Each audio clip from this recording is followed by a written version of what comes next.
하나님 말씀 보셨습니다. 하나님 말씀 마태복음 7장 14절부터 27절까지의 말씀, 신약성경 10페이지입니다. 신약성경 10페이지 마태복음 7장 14절부터 27절까지의 말씀 찾으셨으면 제가 봉독하겠습니다. 생명으로 인도하는 문은 좁고 길이 협착하여 찾는 자가 적음이라. 거짓 선지자들을 삼가라. 양의 옷을 입고 너에게 나오나 속에는 노략질하는 일이라. 그들의 열매로 그들을 알지니 가시나무에서 포도를 또는 엉겅퀴에서 무화과를 따겠느냐. 이와 같이 좋은 나무마다 아름다운 열매를 맺고 못된 나무가 나쁜 열매를 맺나니 좋은 나무가 나쁜 열매를 맺을 수 없고 못된 나무가 아름다운 열매를 맺을 수 없느니라. 아름다운 열매를 맺지 아니하는 나무마다 찍혀 불에 던져지느니라. 이러므로 그들의 열매로 그들을 알리라. 나더러 주여 주여 하는 자마다 다 천국에 들어갈 것이 아니요 다만 하늘에 계신 내 아버지의 뜻대로 행하는 자라야 들어가리라. 그날에 많은 사람이 나더러 이르되 주여 주여 우리가 주의 이름으로 선지자 노릇하며 주의 이름으로 귀신을 쫓아내며 주의 이름으로 많은 권능을 행하지 아니하나이까 하리니 그때 내가 그들에게 밝히 말하되 내가 너희를 도무지 알지 못하니 불법을 행하는 자들아 내게서 떠나가라 하리라. 그러므로 누구든지 나의 이 말을 듣고 행하는 자는 그 집을 반석 위에 지은 지혜로운 사람 같으리니 비가 내리고 창수가 나고 바람이 불어 그 집에 부딪히되 무너지지 아니하나니 이는 주추를 반석 위에 놓은 까닭이요 나의 이 말을 듣고 행하지 아니하는 자는 그 집을 모래 위에 지은 어리석은 사람 같으리니 비가 내리고 창수가 나고 바람이 불어 그 집에 부딪힘에 무너져 그 무너짐이 심하니라. 아멘. 이 시간은 신계우 목사님 나오셔서 하나님 말씀 증거해 주실 텐데요. 신계우 목사님하고의 인연은 제가 그때 2015년이었나요? 그쯤에 제가 LA 나성 남포교회에 가서 제가 설교할 수 있는 기회가 돼가지고 제가 나성 남포교회에 갔다가 거기서 그러니까 인연이 맺어지고요. 그리고 제가 신계호 목사님 설교를 들을 기회가 있어서 설교를 들어봤는데 너무 좋았습니다. 그리고 정말 개혁파 설교로서는 여러분들이 아마 좀 좋은 경험이 될 수 있지 않을까 생각이 듭니다. 지금은 이제 은퇴하시고 한국으로 이제 다시 역이민 오셔서 지금 한국에서 조그만 교회를 또 섬기시면서 그것을 이제 같이 협동 목회식으로 이제 돕고 계시는데 여러분들이 아마 큰 은혜가 있을 거라고 확신하고요. 여러분들 박수로 좀 맞아주셨으면 좋겠습니다. 나오시죠.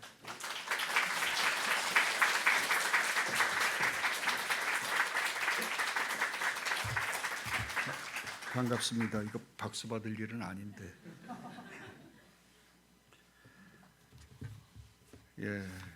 목사님이 말씀을 해주신 대로 저는 밖에서 좀 오래 살았습니다. 그래서 부모님 따라서 이민을 가가지고 상당히 오래 살다가 이제 나이를 먹고 나니까 그 사람이 귀소 본능이라 그런가요? 한번 한국에 와서 한번 살면 어떨까? 50년 이상을 밖에 나가 살았으니까 그래서 한번 한국 나와봐서 사는 것도 괜찮겠다라고 해서 22년에 나와서 지금 한 3년째 살고 있습니다. 그때 나와 보니까 좋은 것도 있고 좀 불편한 것도 있고 그러네요.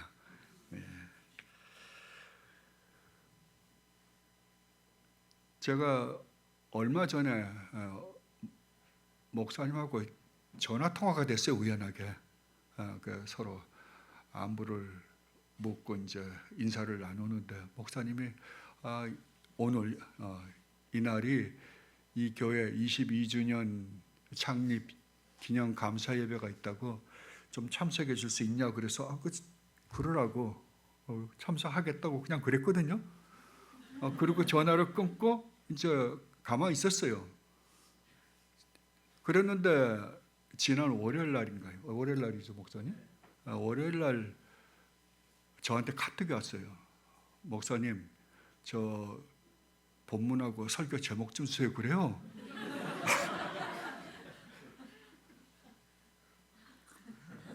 저는 단순히 그냥 창립 22주년 기념 예배니까 참석해 주시면 고맙겠습니다라는 토로 받아들였는데 우리 목사님 의도는 전혀 그것과는 상관없이 저에게 설교를 부탁하셨던 것 같아요. 근데 제가 오해를 했겠죠. 분명히 목사님은 그런 의도였는데 저는 저한테 설교를 부탁할 거라고는 꿈에도 생각 않고 통화를 했었으니까요. 그래서 갑자기 그러고 나니까 당황하잖아요, 사람이. 왜냐하면 설교를 한 편을 준비한다는 것은 쉬운 일이 아니거든요. 어떤 사람들은 뭐 탁 누르면 설교는 튀어나와야 된다고 하시는 목사님들도 계시더라고요. 그런데 이것은 하나님 말씀입니다. 살아계신 하나님 말씀이에요. 하나님 말씀을 정말 하나님의 은혜로 우리가 거듭나서 하나님 나라 백성이 되긴 했지만 아직도 저희들은 죄 가운데 있는 죄인입니다. 구원은 받기는 했지만 아직까지도 우리의 죄성은 없어지지 않고 시퍼렇게 살아 있습니다. 그런데 뭐 설교는 이게 배만 탁 누르면 나온다? 저는 거기에 대해서는 어그리를 못하는 사람입니다. 왜냐하면 이 엄청난 거룩하신 하나님의 이 진리의 말씀을 우리가 어떻게 소홀히 대할 수 있겠습니까?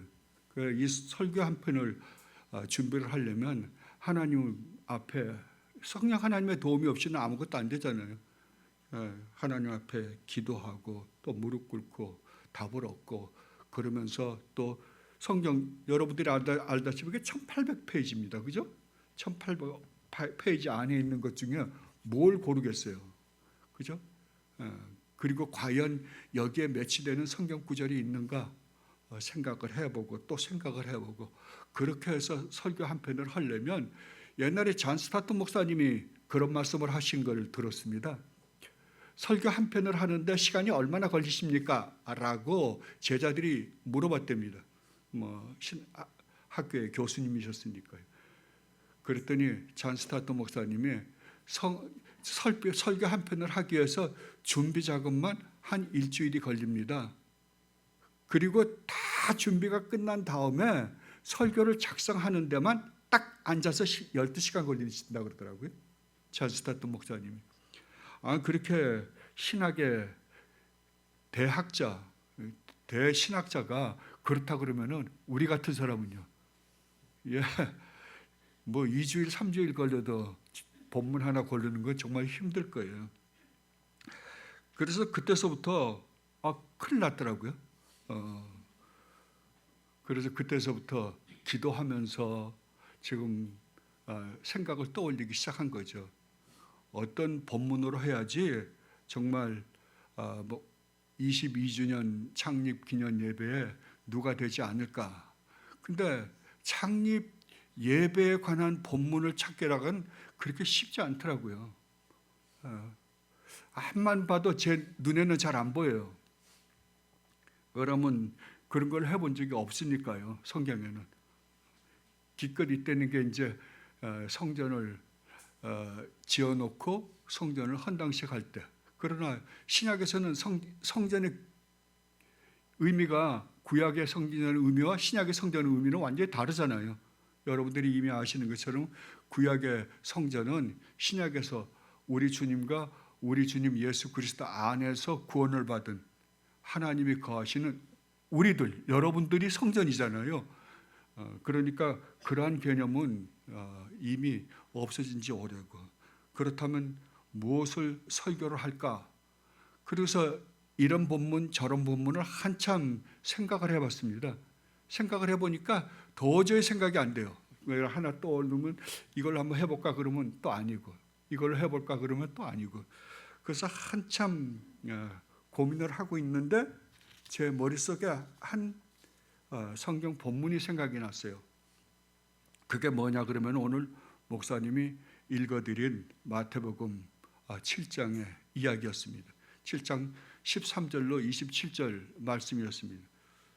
그런데 그걸 가지고 가만히 생각해 보니까 이거하고 22주년 창립 감사 예배하고 무슨 상관이란 말인가? 이게 어떤 연관성을 가지고 있는가? 암만 생각해도 아닌 것 같아요. 첫째는 그 본문 자체가, 오늘 말씀 자체가 오늘 이 교회가 지금 가지고 있는 잔치 분위기가 맞지 않을 뿐만 아니라 또 본문이 너무 길어요. 이 본문을 가지고 한 편의 설교로 이걸 설명한다? 불가능입니다. 여러분들이 로이 존스 목사님에 대해서 말씀을 목사님을 통해서 많이 들으셨을 것입니다. 로이 존스 목사님은 이 주님이 하신 이 설교가 하나잖아요. 5장서부터 7장까지요. 이 설교를 가지고 60편의 설교를 했습니다. 그리고 오늘 읽은 이 본문만 가지고는 9편의 설교를 했어요. 그러니까 이거를 갖다가 한 편의 설교를 한다? 설명이 다 안 되죠. 절대 불가능이죠. 그러면 본문은 어떻게 됐든 간에 이걸로 정하긴 했는데, 그렇다면 이 본문 안에서 무엇을 가지고 내가 성도들에게 말씀을 전할 수 있을까? 그러니까 한 편의 설교를 만들어야 되는데 어떻게 해야 될까?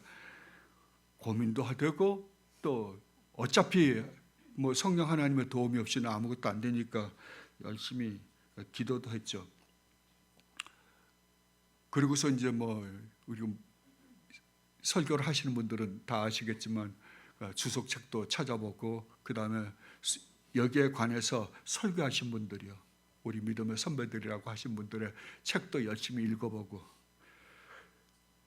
그러던 중 갑자기 무슨 생각이 딱 떠올랐냐 그러면은 이 본문은 지금 산상설교 마지막이잖아요. 여러분들이 이미 아시는 거예요. 이 본문은 여러분들 성경을 읽어보신 분들은 다 알죠. 왜냐하면 성경을 매해 정월 초하루 날 이번에는 성경 한번 일독은 해야겠다라고 하면 제일 먼저 창세기부터 시작하지 않으면 신약서부터 시작하잖아요. 마태복음서부터 시작하잖아요. 중간에 포기하더라도 최소한 한 10장까지는 간단 말이에요. 그죠? 그러니까 이거는 항상 거쳐가요. 이 본문들은.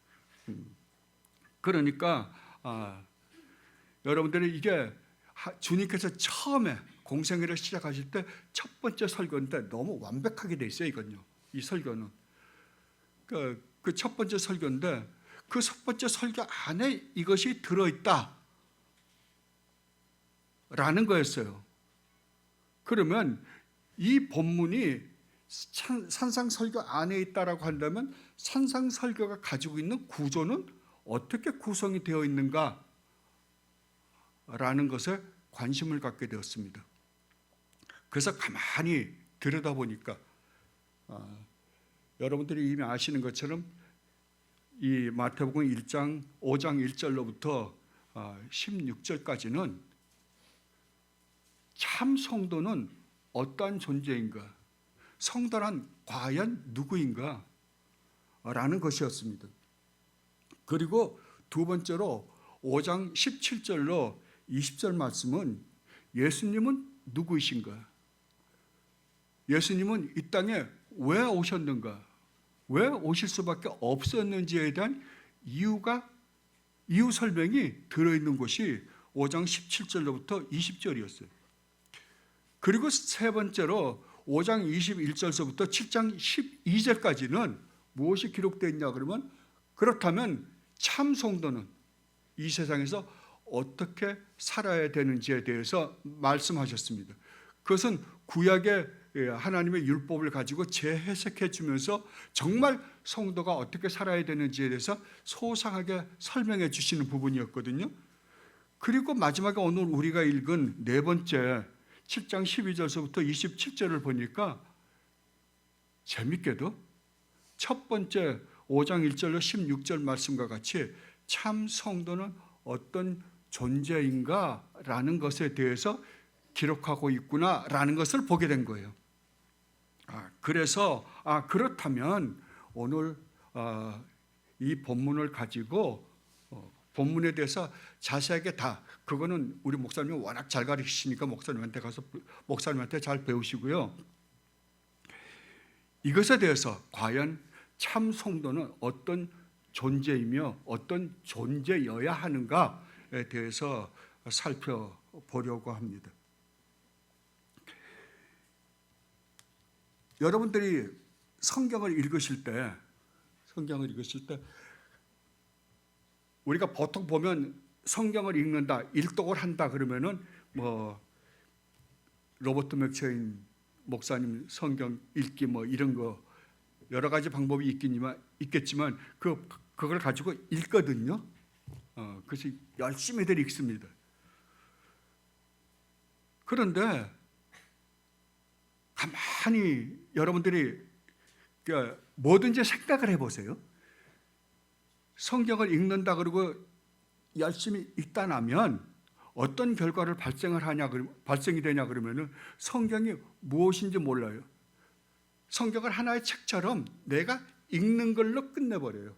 그래서 1년이 지난 다음에는 내가 일독을 했다, 한 번 했다라는 것이 내 자랑이 됩니다. 이제 그리고 한 두어 번 읽으면 그건 또 자랑이 되죠. 어떤 분이 이런 분들이 있더라고요. 성경을 쓰신 분들이 있어요. 저는 왜 쓰는지 이해가 안 돼요. 성경을 한 써가지고 책을 이렇게 만들어놨더라고요. 그건 결국은 열심히 그냥 관절염이 올 정도로 심혈을 기울여서 쓰긴 썼는데 결국은 아무 의미 없이 쓴 거예요. 성경을 쓰라 그러는 거 아니에요. 쓰는 책도 아니요, 읽는 책도 아닙니다. 여러분, 성경은 누구 말씀이에요? 하나님 말씀이에요. 여러분, 하나님 말씀이라 그래요. 그럼 지금 하나님이 말씀하시는 거잖아요. 하나님이 말씀하신 걸 여러분들이 읽어요? 아니죠. 성경은 읽는 책이 아니라 듣는 책입니다. 하나님이 말씀하심에 나는 듣겠나이다 라는 책이에요. 그런데 우리가 성경을 보면, 구약이나 신약을 보면, 구약은 거의 하나님께서 말씀하신 그 말씀을 선지자들을 통해서 우리에게 전해준 거예요. 간접적으로 전해진 거죠. 그죠? 그러니까 하나님이 직접 말씀하신 게 아니라 선지자들을 통해서 우리에게 말씀하신 것 때문에 우리는 그 말씀을 하나님 말씀이다라고 받는 거예요. 그리고 신약에서는 사도들과 함께 계셨던 분들이 기록하신 것을 우리가 듣는 거거든요. 읽는 거거든요. 그런데 오늘 그 주님이 산에서 하신 설교를 가만히 보면 여러분 한번 생각해 보세요. 여러분은 예수님을 누구라고 믿습니까? 예수님이 어떤 분이세요? 참 하나님이라고 믿으시는 분. 다 믿으시네요. 정말로 믿으시는지 제가 나중에 볼게요. 그리고 참 인간으로 오신 분이시잖아요. 왜 제가 여러분들에게 이런 퀘스천을 가지냐 그러면은 우리는 복음에 대해서 너무 우습게 알아요. 너무 쉽게 복음을 접해요. 여러분이 지금 고백하신 예수님이 참 하나님이시여 참 인간이란 말이 얼마나 어마어마한 말인지 상상을 못해요. 여러분 눈앞에 지금 태평양 바다가 있다고 치자고요. 여기 인천 앞바다 가면 바다가 있잖아요. 그 바다에 여러분 앉아 있는데 한순간에 여러분들이 보는 순간에 인천에 있는 앞바다에 물이 싹 엎쳤다고 쳐봐요. 여러분 어떡하겠어요? 여러분 기절초풍하죠. 그죠? 굉장히 놀랐을 겁니다. 여러분이 이제 제가 암 말기에 걸렸다고 치자고요. 암덩어리가 온몸에 있어요. 근데 한순간에 기도를 받고 암이 싹 없어졌어요. 그럼 여러분 뭐라 그러겠어요? 기적이라고 그러겠죠. 그러니까 그런 거는 기적이라고 생각하는데 하나님이 인간이 되셨다? 이거 기적입니까? 아닙니까? 근데 이상해요. 예수님을 믿는다라고 하는 사람들이 이 세상에 자기가 어려운 일이 있으면 하나님께 기도를 해요. 하나님께 기도를 해갖고 뭔가 이루어지면 나는 기적을 봤다 그러거든요. 그런 건 기적이라 그러고 놀라서 하나님을 믿는다라고 하는데 하나님이 인간이 되어서 이 땅에 오셨다 했는데 기절하는 사람 하나도 없어요. 세상에 하나님이 우주 만물을 창조한 것보다 하나님이 인간이 되셔서 이 세상에 내려오신 것이 더 어마어마한 기적인데도 불구하고 그것을 기적이라고 생각한 사람은 하나도 없다니까요. 그걸 정말 여러분들이 사실로 믿으시는 분들이라고 한다면 여러분은 벌써 기절했어야 돼요. 어떤 신학자가 그런 말씀을 하셨더라고요. 만약 여러분이 하나님이 육신이 되셨다는 말 갖고 여러분들이 기절해서 넘어지지 않는다고 한다면 당신은 복음을 모르는 사람이다. 모르는 사람이라는 거예요. 예, 맞습니다. 맞습니다. 왜 그런 현상이 일어난지 아십니까? 왜냐하면 하나님이 누구이신지 올바로 인식하고 있지 않기 때문에 그래요. 우리는 이론적으로만 알아요. 하나님은 거룩하신 분, 하나님은 의로우신 분, 하나님은 선하신 분, 하나님은 전능하신 분, 전지하신 분, 무한한 지혜를 갖고 계신 분, 영원하신 분, 뭐 이런, 그러니까 이런 인식만 갖고 있지. 그 말 한마디 한마디가 갖고 있는 그 의미가 얼마나 놀라운지에 대해서는 묵상을 해본 적이 없어요. 우리 한국 사람들이 제일 신앙생활 하면서 하지 않는 게 뭔 줄 압니까? 묵상입니다. 묵상을 안 해요. 차분하게 앉아서 생각하는 거를 다 잃어버리고 말았어요. 안 해요. 학교 공부할 때는 잘하는데 이상하게 하나님 말씀 앞에만 가면 그런 건 안 합니다.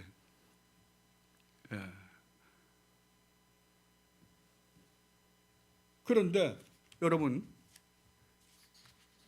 지금 이 산에서 사람들이 많이 모였어요. 주님 앞에 많이 모였어요. 그런데 여러분이 이 산에서 지금 설교하고 있는 그 주님, 이 사람들은 지금 산에서 주님이 설교하실 때, 과거 2000년 전에 설교하실 때 그 앞에 있던 사람들은 이 자기 앞에서 지금 설교하고 계신 분이 누구인지 정확하게 몰랐습니다. 몰랐어요. 그런데 여러분들은 아시잖아요. 왜요? 여러분들은 성경 전체를 갖고 있으니까요. 그 당시에 그분들은 이 성경을 안 갖고 있었거든요. 그러니까 몰라요. 정확하게. 근데 우리는 지금 뭘까지 알고 있냐 그러면 주님이 십자가에서 죽고 부활하시고 승천하시고 하나님 우편에서 지금 만왕의 왕으로 지금 이 우주 만물을 다스리고 계시고 다시 오실 때까지 우리가 훤히 알고 계세요. 그죠? 여러분들 다 알고 있어요. 그렇다면 지금 우리가 이 설교를 하시는 우리 주님 앞에 우리가 지금 나가서 앞에 앉아서 내가 듣는다고 한다면 지금 나에게 지금 설교하시는 분이 누구예요? 하나님이세요. 만왕의 왕이시며 만주의 주가 되신 하나님이시라니까요. 그럼 그 앞에서 내가 그 설교를 듣는다? 여러분, 이 세상에서 그런 설교 들어보신 분이 있을까요? 그 당시에 그분들밖에 없어요. 그러니까 여러분들이 성경을 읽으실 때 여러분들은 정말 이 하나님 말씀 하나하나가 의미하는 것이 얼마나 엄청난 것을 함축하고 있는지를 인식하고 그리고 여러분들이 성경을 읽으셔야 돼요. 그러니까 책이니까요. 책이니까 내가 읽는 것 같지만 하나님 말씀은 내가 읽는 것 아니다? 아니라고 듣는 거죠. 예, 그 앞에서 경건한 마음으로 무릎을 꿇고 하나님 말씀을 설교를 하시는 그 주님을 바라보면서 그걸 듣는 것처럼 들을 때 여러분들은 와, 정말 놀라웠구나. 이게 엄청난 은혜구나 라는 것을 여러분들은 깨달을 수 있을 것입니다. 그런데 아까 그 산상설교의 구조가 어떻다고요? 처음에 성도가 누구이신가? 참 성도란 어떤 존재인가? 마지막 끝낼 때는요. 성도란 어떤 존재인가에 대해서 지금 말씀하고 있습니다. 처음에 이렇게 시작합니다. 이제 우리 성경에는 조금 이게 표현이 이상해요. 왜냐하면 우리 성경은 이렇게 기록되어 있습니다. 심령이 가난한 자는 복이 있나니 천국이 그들의 것이며. 근데 마치 그러니까 복 있는 자, 심령이 가난한 자는 복을 받는다. 결국은 하나님 나라를, 천국을 그들이 유업으로 받을 것이다 라는 식이에요. 내가 무엇을 함으로 말미암아 내가 천국이라는 선물을 받을 것이다 라는 식으로 이해하게 되어 있어요. 그러나 원래는 안 그렇습니다. 원래는 복받은 자들아 너희는 심령이 가난한 자들이다. 천국이 너희 것이다 라고 이야기하는 거예요. 뭐라고요? 복받은 자들아 너희는 심령이 가난한 자다. 그럼 심령이 가난한 자는 누구예요? 성도가 심령이 가난한 자예요. 자, 그렇다고 한다면 여기서 지금 말하고 있는 게 뭐냐 그러면 성도가 어떠한 자인가 라는 걸 설명하는 거잖아요. 성도가 누구라고요? 심령이 가난한 자다.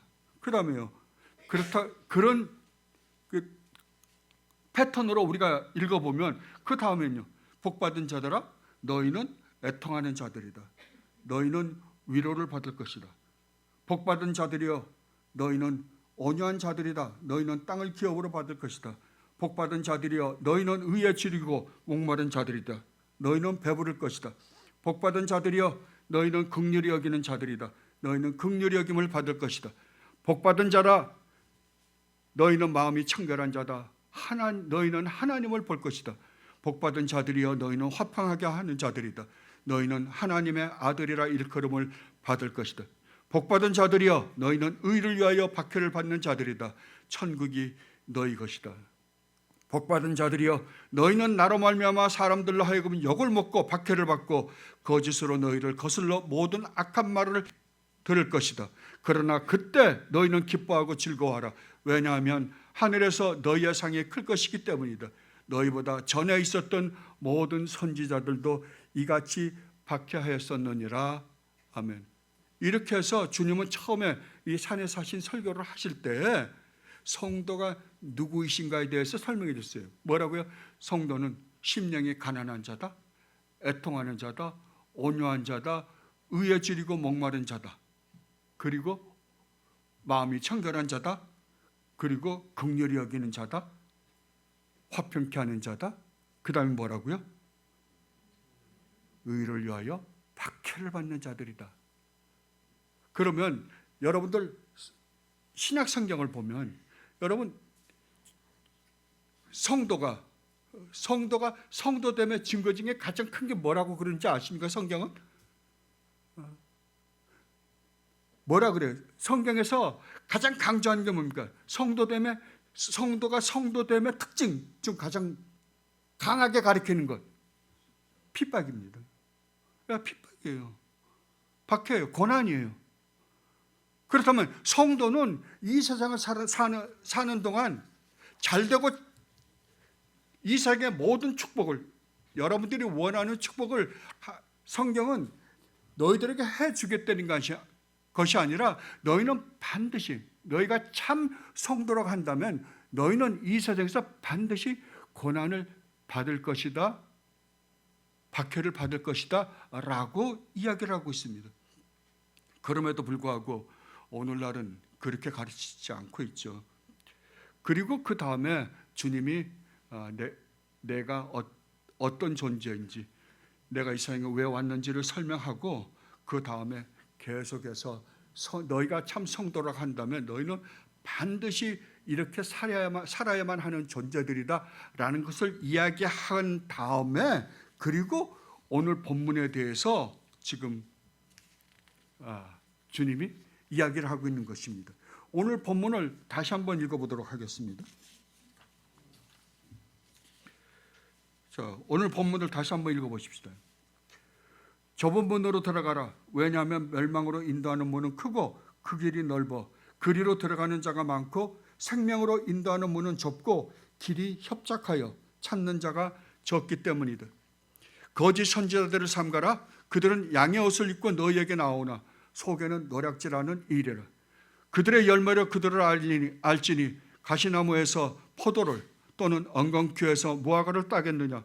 이와 같이 좋은 나무마다 아름다운 열매를 맺고 못된 나무가 아름다운 열매를 맺나니 좋은 나무가 나쁜 열매를 맺을 수 없고 못된 나무가 아름다운 열매를 맺을 수 없느니라. 아름다운 열매를 맺지 아니하는 나무마다 찍혀 불에 던져지느니라. 이러므로 그들의 열매로 그들을 알리라. 나더러 주여 주여 한다고 해서 다 천국에 들어가는 것이 아니다. 왜냐하면 하늘에 계신 내 아버지의 뜻대로 행하는 자라야 들어갈 수 있기 때문이다. 그날에 많은 사람이 나에게 말하기를 주여 주여 우리가 주의 이름으로 선자 노릇하며 주의 이름으로 귀신을 쫓아내며 주의 이름으로 많은 권능을 행하지 아니하였나이까 하리니 그때 내가 그들에게 밝히 말하되 내가 너희를 도무지 알지 못하니 불법을 행하는 자들아 내게서 떠나가라 하리라. 그러므로 누구든지 나의 이 말을 듣고 행하는 자는 그 집을 반석 위에 지은 지혜로운 사람과 같다고 할 것이다. 왜냐하면 비가 내리고 창수가 나고 바람이 불어 그 집에 부딪히되 무너지지 않을 것이기 때문이며 또 추수를 반석 위에 놓은 까닭이기 때문이다. 그러나 나의 이 말을 듣고 행하지 아니하는 자는 그 집을 모래 위에 지은 어리석은 사람 같다고 할 것이다. 왜냐하면 비가 내리고 창수가 나고 바람이 불어 그 집에 부딪힐 때 그 집이 아주 심하게 무너질 것이기 때문이다. 아멘. 그런데 이 본문에서 우리 주님이 우리에게 가르쳐 주고자 한 주제가 뭐라고요? 예, 성도는 누구인가? 참 성도는 어떠한 자인가? 라는 것이었다고 제가 말씀드렸습니다. 그런데 여기에 보면 뭐가 같이 함께 참 성도에 뭐가 함께 등장하냐 그러면 거짓 성도가 함께 등장을 합니다. 참 선지자가 있는데 또 뭐가 있다고요? 거짓 선지자가 있다고요. 참 성도가 있는데 거기 거짓 성도가 함께 있는 모습을 우리 주님이 우리에게 보여주고 있습니다. 그러면서 뭐라 그래요? 거짓 선지자를 조심해라. 거짓 성도라고 하는 자들을 조심해라 라고 우리에게 가르쳐주고 있습니다. 그렇다면 여러분 분명히 아십시오. 이 교회라고 하는 데는 참 성도만 있는 것이 아니라 거짓 성도도 있다 없다? 있다고요. 거짓 성도도 있다고요. 그러니까 참 목자만 있는 것이 아니라 참 목사만, 오늘날로 말하면 참 목사만 있는 것이 아니라 거짓 목사도 있다라고 성경은 분명하게 이야기하고 있습니다. 그렇다면 여러분이 그렇게 거짓 목사들이 있다라고 한다면 여러분은 어떻게 해야 돼요? 여러분이 다니는 교회가 참 목사가 심무하는 교회인지 가짜 목사가, 거짓된 목사가 심무하는 교회인지 여러분들 확인해 봐야 되죠. 그럼 확인하는 방법이 뭘까요? 하나님 말씀입니다. 보통 우리가 교회의 3대 올바른 교회인지 아닌지에 대해서 그것을 알 수 있는 3가지 방법이 있다 그래요. 첫째는 하나님 말씀이 올바로 전파되었는가, 올바로 전파되는가, 전파되지 않는가. 두 번째로는 그 올바른 말씀이 전파되는 것을 근거로 해서 올바른 성례가 시행되는가. 세 번째로는 아마 오늘날 한국교회에서는 이게 시행되지 않고 있는 걸로 제가 알고 있습니다. 거의 없을 거예요. 권징이 시행되는가. 그죠? 치리가 있는가. 한국에서는 치리를 못하죠, 여러분. 치리하기 전에 나가버리니까요. 예. 근데 옛날만 해도 그렇지 않았습니다. 정말 교회에서 쫓겨나는 것이 얼마나 무서운지를 몰랐다고요. 제가 조금 이따 여러분들에게 설명해 드려보겠지만, 만약에 여러분들이 이 교회가 우리 김민호 목사님이 정말 하나님의 말씀을 있는 그대로 올바로 전하는 목사님이다, 이 교회는 정말 하나님이 세우신 올바른 교회다 라고 한다면 여러분들은 이 교회에서 나갈 수가 없습니다. 여러분들이 나가서 하나님 말씀을 올바로 전하지 않는 가짜 목사 교회에 갈 수가 없다니까요. 근데 사람들이 어떻게 해요? 이 교회에서 기분 조금 나쁘면 나가버립니다. 나가서 딴 데 가요. 그죠? 세상에 교회가 한두 개냐? 그게 무슨 말인지 압니까? 나는 복음을 전혀 모르는 사람입니다 라는 말과 똑같습니다. 하나도 안 틀립니다. 근데 우리 주님도 지금 말씀하시잖아요.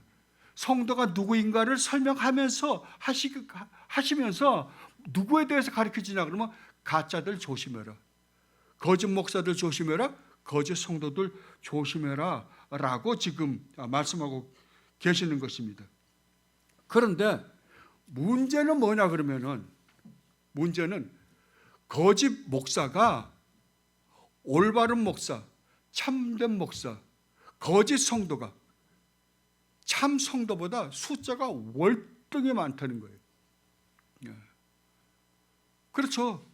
거짓 목사가 월등히 많으면 거기에서 배운 거짓 성도도 많을 거고 숫자가 훨씬 많겠죠. 참 목사가 숫자가 적으면 거기에서 배워서 지금 하나님 말씀 가운데서 신앙생활을 하고 있는 참 성도의 숫자도 적겠죠. 그런데 여러분 그 숫자 차이가 얼마나 된다고 생각하십니까? 가짜하고 진짜 차이가 얼마나 날까요? 여러분들은 얼마나 날 거라고 생각해요? 자, 여러분 지금 한국에 교회 수없이 많아요. 거짓 교회가 몇 프로나 될 거라고 생각하세요? 10%, 20%, 30%. 그럼 더 있단 말이에요? 50%, 90%. 어차피 대답 안 하실 겁니다. 그러면 성경을 보고 우리 한번 생각해 볼까요? 자, 지금은 신약교회죠? 우리 신약에 살고 있으니까요. 구약의 교회를 한번 봅시다. 구약의 교회는 어디였어요? 이스라엘 백성입니다. 이스라엘 백성이 구약교회입니다. 구약교회에 기름 부음 받으신 분은 왕, 제사장, 선지자들이었습니다. 그런데 선지자들이 총체적으로 타락하고 있는 모습들을 우리는 굉장히 많이 봅니다. 여러분들이 선지서를 보면 하여간 맨 이야기가 선지자들이 타락했다, 제사장들이 타락했다 이 이야기밖에는 거의 없습니다. 이스라엘 백성들이 왜 아시리아에 망했으며 왜 바벨론에 망했어요? 타락했어요. 그 타락한 증거가 뭐예요? 바알을 끌어들인 겁니다. 바알은 무슨 신이에요? 풍요신이에요. 오늘날 말하면 기복이에요. 그런데 여러분들이 그렇게도 잘 아시는 엘리야와 엘리사 시대 때 가짜가 몇 명 있었어요? 이스라엘입니다. 지금 이스라엘 몇 명 있었어요? 여러분 갈멜산에서 그 엘리야하고 가짜 선지자하고 싸운 장면 여러분 아시죠? 몇 대 몇이었어요? 850대 1입니다. 850대 1. 엘리야가 뭐라 그래요? 하나님 다 망했고 나 하나 남았습니다. 나 하나 남았대요. 그러니까 교회 전체에 예루살렘이에요. 이제 우리처럼 이렇게 뭐 의중이 뜨중이 다 모인 듯 아니에요. 외국 가보면 여러분 각 나라 사람들이 다 모이니까 누가 누군지 잘 몰라요. 근데 이스라엘이 하나님의 택하심을 받았다는 이스라엘 안에 유일하게 구약 성경은 누구만 받았어요? 이스라엘입니다. 이스라엘만 갖고 있었어요. 딴 백성들은 한국에 이 구약 성경 갖고 있는 사람 하나도 없었습니다. 신라 시대 때, 고려 시대 때 아무도 없었어요. 유일하게 이스라엘만 갖고 있었어요. 근데 그 이스라엘, 하나님의 이름을 두시려고 했던 그 이스라엘 교회 안에 선지자들이 어떻게 했다고? 총체적으로 타락했다고요. 총체적으로 타락했다고. 그러니까 엘리야가 그러잖아요. 나 혼자 남았습니다. 나도 이제 못해 먹겠습니다. 날 데려가 주십시오. 그러면 그 총체적으로 타락한 그 사람들 밑에서 배운 사람들은요. 왜? 그 사람들이 가르쳐 준 걸 배웠으니까 총체적으로 타락했겠죠. 안 그러겠어요? 다 타락했어요. 이게 구약 교회 모습이었다니까요. 그러면 이사야나 예레미야나 선지자 때는요. 여러분들이 예레미야 23장이나 뭐 에스겔서 34장 같은 데 한번 보세요. 그러니까 거짓 선지자가 누구냐에 대해서 정말 설명을 잘해 주셨습니다. 예. 근데 그때 참 선지자고 거짓 선지자들과 차이가 얼마나 돼요? 예, 총체적으로 다 타락하고 참 선지자는 그 거의 찾아보기 힘들어요. 완전히 왕따가 돼가지고요. 그냥 여기 가서 얻어맞고 저기 가서 얻어맞고. 그래서 예레미야가 그 별명이 뭔지 압니까? 울버딱지입니다. 질질 짜고 다니니까요. 얻어 터져가지고. 예. 이게 구약교회 현실이었다니까요.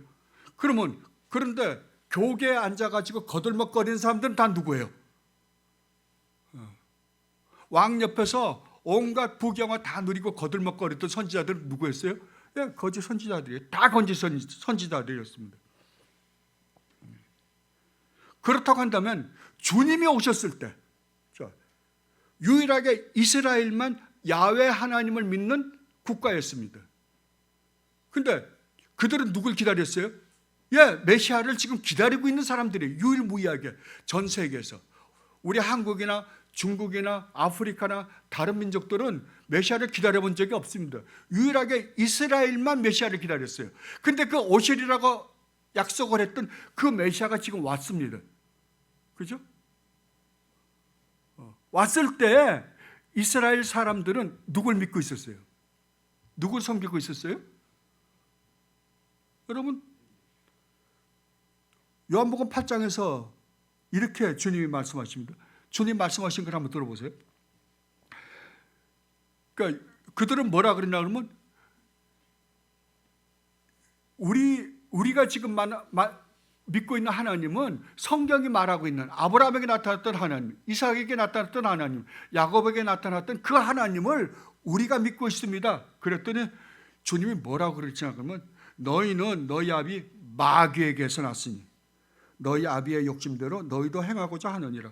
그는 처음부터 살인한 자요 진리가 그 속에 없으므로 진리에 서지 못하고 거짓을 말할 때마다 제 것으로 말하나니 이는 그가 거짓말쟁이요 거짓의 아비가 되었습니다. 내가 진리를 말함으로 너희가 나를 믿지 아니한도다. 자, 이스라엘은 누굴 믿고 있는데요? 예, 자기네는 아브라함 때부터 계속해서 전수에 내려온 하나님을 믿고 있다라고 꿀떡같이 생각했어요. 그래서 자기네는 율법도 지키고 성전에서 제사도 지내고 우리는 지금 잘하고 있다고 생각했는데 진짜 하나님이 와서는 구약교회를 보고 뭐라 그런다고요? 너희가 믿는 하나님은 마귀 새끼다 그럽니다. 여러분 소설하시게 놀랄 일 아닙니까? 그렇다면 자, 또 이제 가깝게 가보십시다. 종교개혁 때에는 어떻습니까? 우리는 지금 종교개혁자들의 후손들입니다. 우리 프로테스탄트잖아요. 우리는요. 개신교예요. 그죠? 그렇다면 왜 그때 종교개혁을 일으켰어요? 예, 그때 당시에 기독교라고 대표하고 있던 것이 정교회하고 캐톨릭이었습니다. 근데 그들이 총체적으로 타락한 모습을 본 참 하나님의 백성들이 들고 일어나서 종교 개혁을 일으킨 거잖아요. 그때 어떻게 했어요? 총체적으로 타락했습니다. 몽땅 다. 이건 몇백 대 1도 아니고요. 전 세계에 세계가 다 몰락해 버렸어요. 그때 하나님께서 그래도 우리를 가엾게 여기셔서 종교 개혁을 일으켰던 것입니다. 그때 교회의 외적 모습은 어땠습니까? 예, 교회는 최고로 화려하게 만들었습니다. 그리고 그 교회 안에, 교회 건물 안에 장식품들은 여러분이 아시잖아요. 이루 말할 수 없는 최고의 화려한 것. 그리고 세계적인 화가들이 가서 그림을 다 그렸어요. 그 값어치는 이루 말할 수가 없잖아요. 그리고 신부들이나 그 종교 지도자들은 그 어마어마한 옛날에 누가 그걸 계산한 거를 발표한 적이 한 번 있는데 요한 바오로 교황님이 그때 이제 취임식을 하실 때 그 입었던 옷이잖아요. 지팡이 같은 거 그게 그게 총 계산하면 한 60억 된답니다. 그게 보석 같은 거 그런 거 다 치면 한 60억이 된대요. 대단하죠. 그렇게 화려했습니다. 그런데 속은 어떻게 됐다고요? 썩어 빠질 대로 썩어 빠지고 부패할 대로 부패했었습니다. 그렇다면 오늘날은 어떻습니까? 그리고 종교개혁이 일어난 지 이제 500년 후입니다. 500년 만에 오늘날은 어때요? 여러분 보시기에 오늘날은 어떻다라고 생각해요? 유럽은 이제 거의 몰락했습니다. 제가 듣기로는 영국은 이미 무슬림이 이슬람교가 기독교를 앞섰다고 그래요. 유럽은 거의 몰락했습니다. 유럽은요. 그래도 미국은 아까 목사님하고도 잠깐 말씀을 나눴는데 미국은 그래도 그냥 발버둥을 치고 있는 중입니다. 저 참 고맙게 생각하는 게 2세, 3세 친구들이 얼마나 생각이 건전한지 몰라요. 신앙이 얼마나 바른지 몰라요. 그저 노예 가보면 나이 잡신 분들은 별로예요. 그냥 그 친구들이 얼마나 이걸 바로 나가보려고 하는지 참 너무 고맙더라고요. 그래서 정말 이게 마지막 보루겠구나 라는 생각도 해보았습니다. 자, 그렇다고 한다면 여러분들이 보는 이 한국교회는 어떻습니까? 여러분 솔직하게 한번 이야기해 보십시오. 어때요? 저는 제가 밖에서 오래 살다가 한국 들어서 5년밖에 안 됐기 때문에 정확하게는 모릅니다.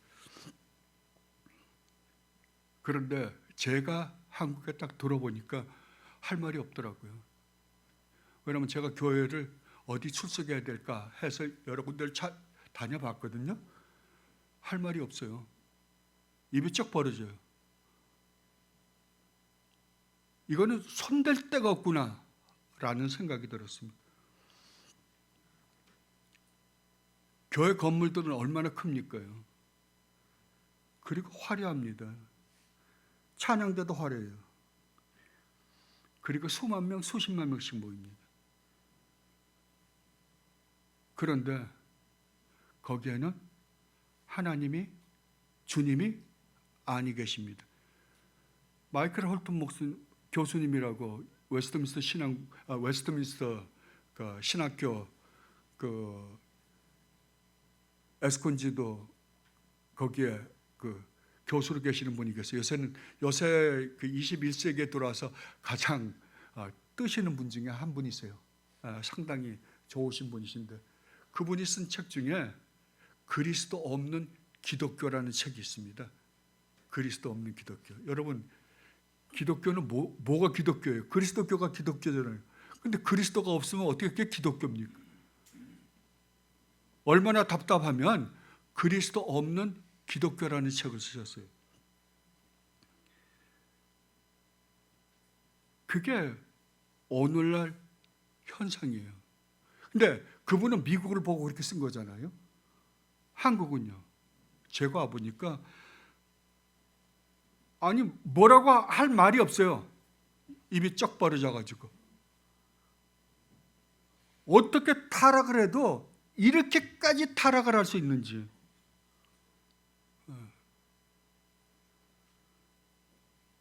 어떤 분들은 기독교를, 그러니까 주님을 알지 못하는 박해에서 기독교를 뭐라고 그러기도 하냐 그러면 개독교라고도 부른다 그러대요.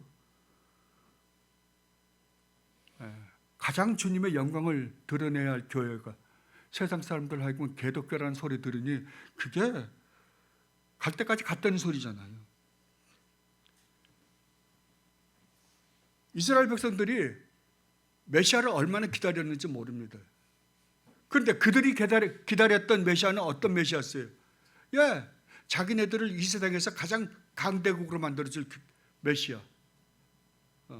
정치적으로나 경제적으로나 군사적으로 최고의 강대국을 만들어줘서 자기들로 하여금 이 세상을 지배하며 살게 해줄 그런 메시아를 기다렸어요. 근데 주님은 왜 오셨어요 여기요?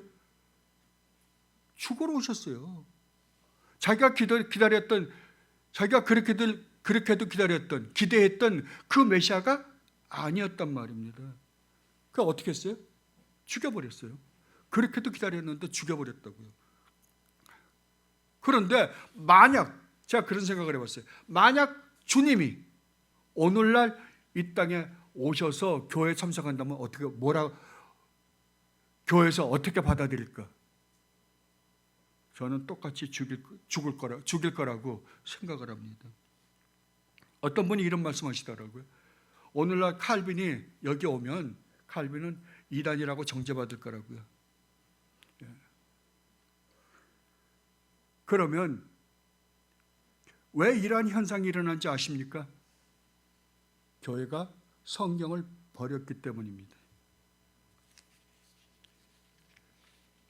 종교개혁을 일으킬 때 정교회나 카톨릭이 성경을 버려서 성경보다 더 전통을 더 앞세우는 바람에 성경을 왜곡시켜 가르치는 바람에 총체적으로 타락했듯이 오늘날도 교회가 하나님 말씀을 버렸습니다. 교회에서 일은 열심히 합니다. 목숨을 다 걸고 일을 해요. 열심히는 일을 하는데 복음은 하나도 몰라요. 저는 얼마 전에 어떤 선교사님을 만났습니다. 아버님도 목사님이셨고 그 딸이 선교를 한다 그러는데 세상에 복음을 모르는데 어떻게 선교를 나갑니까? 복음을 몰라요. 그러니까 나가서 뭐 하냐? 그러니까 먹고 살기가 힘드니까 선교한답시고 나가서 선교 헌금을 얻는 거예요. 나가서 뭐 하냐면 통역을 해요. 근데 그게 선교래요. 선교는 복음을 전하는 거 아니에요? 그런데 의료 선교, 병원 지어주는 선교, 이게 선교입니까? 그건 사회사업이죠. 그건 세상 사람들도 얼마든지 할 수 있는 거예요. 선교는 하나님 말씀을 전하는 거예요. 근데 하나님 말씀은 하나도 모르는데 나가서 선교를 한다고. 그러니까 먹고 살기 힘드니까 선교한다고 그러고서 나가가지고 그래서 사방팔방에서 돈 얻어가지고 나중에 외국에서 보니까 다 애들 외국에서 공부시키고 있는 거예요. 그리고선 가서 어디 뭐 이상한 데 가서 사진 몇 장 찍고 그걸 가지고 선교 뭐 한다고 그러면서 사진 보내고 그런 모습 얼마든지 봅니다.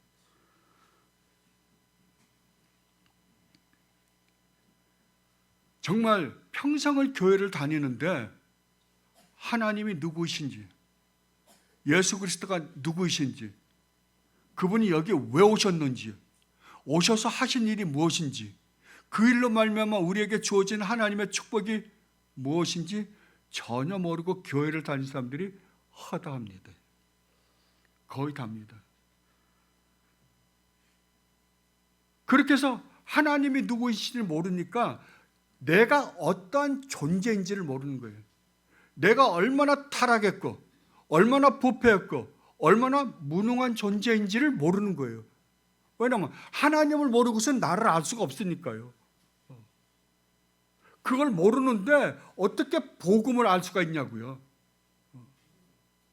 그러니까 예수님이 나를 위해서 돌아가셨대. 아 그래? 그걸 믿으면 천국 간대. 아 그래? 그럼 믿어주지 뭐. 이런 식이에요 전부 다. 그 의미에 대해서는 전혀 모르는 거예요. 그 다음에 어떻게 해야 되는지도 모르는 거예요 전혀. 그러니까 너 죄인이다 그러니까 그래 내가 뭐 완벽하진 않지만 그래 죄는 조금 지었지. 그러고서 그냥 도덕적으로 죄를 안 지으신 분 하나도 없잖아요. 그러니까 그래 죄는 좀 지었어.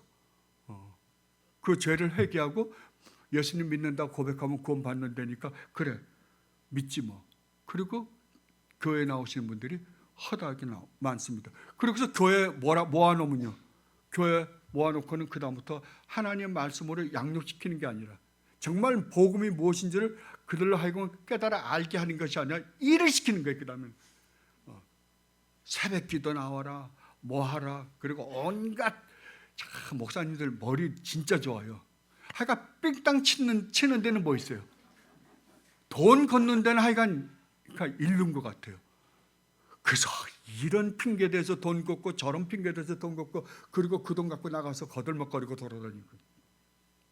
아닙니다. 그러다 보니까 주님 말씀을 맞다나 봉사가 봉사를 인도하면 그냥 웅덩이에 빠지듯이 자기도 천국에 못 가고 천국 가고자 하는 자까지 데려다가 배나 지옥으로 만들고 있는 모습을 우리는 얼마든지 발견합니다. 그리고 복음도 하나도 모르고 그냥 교회에서 계속해서 그리고 왔다 갔다리 그냥 일만 열심히 하다가 죽었는데 나중에 보면 장례식장 가니까 다 천국 같더라고요. 다 천국 간답니다. 아닙니다. 절대 아닙니다. 여기에는 절대 구원이 없습니다. 그러니까 세상 나가서 살 때 그렇게 해서 천국 간다니까 그래 예수는 믿는다고 교회는 나오고 밖에 나가서는 엉망진창으로 살고 세상 사람들보다 더 악랄하게 살아요. 그러니까 세상 사람들로부터도 욕으로 도먹는 기독교가 되어버리고 말았어요. 사도 바울이 뭐라고 말씀하십니까? 하나님이 딴 데에서 망신을 당하지 않는다. 딴 데에서 모욕을 당하지 않는다.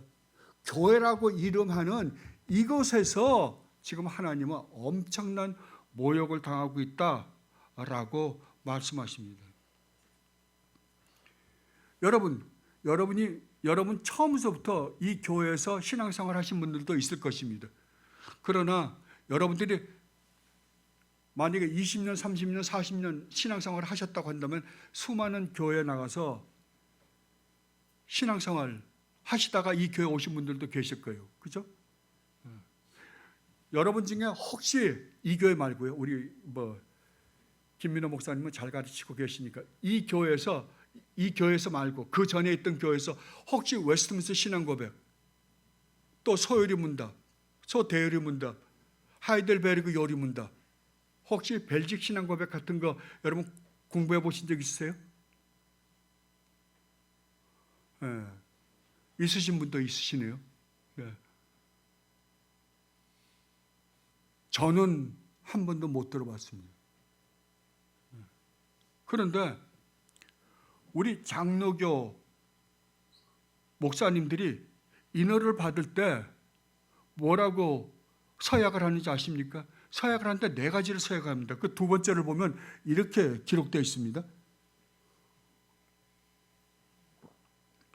장로의 신조와 웨스트민스터 신앙고백, 대소요리 문답, 하이델베르그 요리 문답, 그리고 벨직 신앙고백을 신구약 성경에서 교훈한 도리를 총괄한 것으로 알고 성실한 마음으로 받아 가르칠 것으로 서약하느냐. 뭐라고요? 웨스트민스터 신앙고백, 소대요리 문답, 하이델베르그 요리 문답, 벨직 신앙고백을 가르치겠느냐? 라고 물어보면 뭐라고 대답한다고요? 예, 가르치겠습니다. 서약해야 목사 안수 받습니다. 그죠? 근데 나와서는요, 자기 책까지 다 버렸어요. 쓰레기통에다가. 하나도 안 가르쳤습니다. 그러고 나니까 성도들이 뭘 알겠어요? 기껏해야 여기서 목사들이 사기치는 것만 들어가지고 우리 목사님이 그랬대요. 우리 목사님이. 성경은 하나도 몰라요. 저도 어려서부터 모태 신앙이란 말은 쓰지 마세요. 애가 무슨 신앙이 있습니까? 언약의 가정에서 태어났다 그러면 돼요. 저도 어려서 기독교 가정에서 태어났어요. 저희 아버지가 장로였고 저희 어머니가 그래도 권사님이셨어요. 근데 제가 42살, 3살 때까지 저는 기독교가 뭔지도 몰랐습니다. 부모님 따라 그냥 교회에 간 거예요. 한 번도 예수가 누구인지 궁금해하지도 않았습니다. 그런데 참 감사하게도 주님이 저를 만나 주셔서 만났습니다. 그리고 그 다음에 보니까 야, 이런 분이 있구나. 이렇게 우리 인간에게 이렇게 어마어마한 축복을 해주신 분이 여기 있구나라는 걸 깨닫고 그 다음에 성경을 한번 읽어보려고 그때부터 제가 무릎을 꿇고 열심히 기도하면서 했다는 거예요. 왜냐하면 무릎 꿇고 기도하려니까. 그래서 그때부터 성경을 열심히 읽었습니다. 정말 저희 처가 여기 앉아있지만 정말 열심히 읽었어요. 그리고 무릎 꿇고 기도하려니까 새벽에 일어나가지고 한 3-4시간씩 그냥 무릎 꿇고 앉아 기도했어요. 근데 무슨 기도를 해야 될지 알아야 기도를 하죠. 그냥 내가 하고 싶은 이야기 막 하는 거예요. 그리고 1년 딱 하니까요, 다발성 관절염이 오더라고요. 3년을 알았어요, 제가요. 그것도 이렇게 다 꼬여가지고요. 그리고 그때 제가 목사들이 성경을 얼마나 모르는지에 대해서 그때 알았습니다. 제가 성경을 읽는데 하나도 모르겠는 거예요. 그리고 이상한 이야기, 여러분 창세기부터 읽어 내려가면 해괴한 이야기들 많이 나옵니다. 그죠? 딸하고, 그러니까 며느리하고, 뭐 시아버지하고, 이건 뭐 도저히 이걸 무슨 경전이라 그래요? 아니 그게 의미를 모르면, 그 이야기를 하는 의도를 모르면 그 이상한 이야기죠. 그래서 좀 유명하다는, 여러분 저희는 통합측에 있었거든요. 그러니까 좀 유명하다는 목사님들 좀 많이 알아요. 그 전화를 걸어서 물어보면 그냥 믿으래요. 그냥 믿으래요. 아니 근데 이해가 안 되니까 지금 물어보는 거잖아요. 그러니까 그냥 믿으라 그러면, 아니 성경은 이해가 되게끔 돼 있잖아요. 그죠? 나중에 제가 성경을 성경이 이런 거야 라고 깨닫고 난 다음에 보니까 성경은 얼마나 논리적인지 몰라요. 왜? 하나님이 인격적인 하나님이시기 때문에 하나님이 논리적으로 전개해 나간단 말입니다. 근데 그냥 믿으라 그러니까 그러고서 수없이 전화를 걸었는데 이 사람들이 성경을 모르는 거예요. 그러다가 우연히 이제 어떤 목사님을, 좋으신 목사님을 만나가지고 그분으로 하여금 소개를 받은 게, 이제 처음에 소개를 받은 게, 그래도 전 정말 운이 좋았어요. 로이존스 목사님이셨어요. 그리고 그 다음에 청교도들이었어요. 그러니까 로이존스 목사님하고 청교도들 책에 푹 빠졌죠. 이제 그때서부터 조금씩 알기 시작했습니다. 그래서 그 전에 전화를 거니까 다 이구동성으로 그 의미에 대해서 가르쳐 주신 분이 한 분도 없으십니다. 한 번도. 그래서 이 사람들이 설교는 하되 성경은 모르는구나 라는 것을 그때 알았습니다. 이게 오늘날 전 세계 교회가 타락하게 된 원인입니다. 매주 설교를 하긴 하는데, 성경을 읽고 설교는 하는데 성경 본문하고 설교하고는 아무 상관없는 설교를 합니다. 그러다 나니까 성도들도 아무것도 못 배우는 거예요. 그리고 성경 공부도 제대로 안 가르쳐줘요. 참 이러한 세상에 우리가 살고 있다는 것이 얼마나 서글픈지 모릅니다. 근데 이거는 오늘날만 아니라 타락한 인간에게서 나올 수 있는 건 이거밖에 없는 거예요. 그러니까 구약교회에서부터 계속 보면 몽땅 다가 타락한 거예요.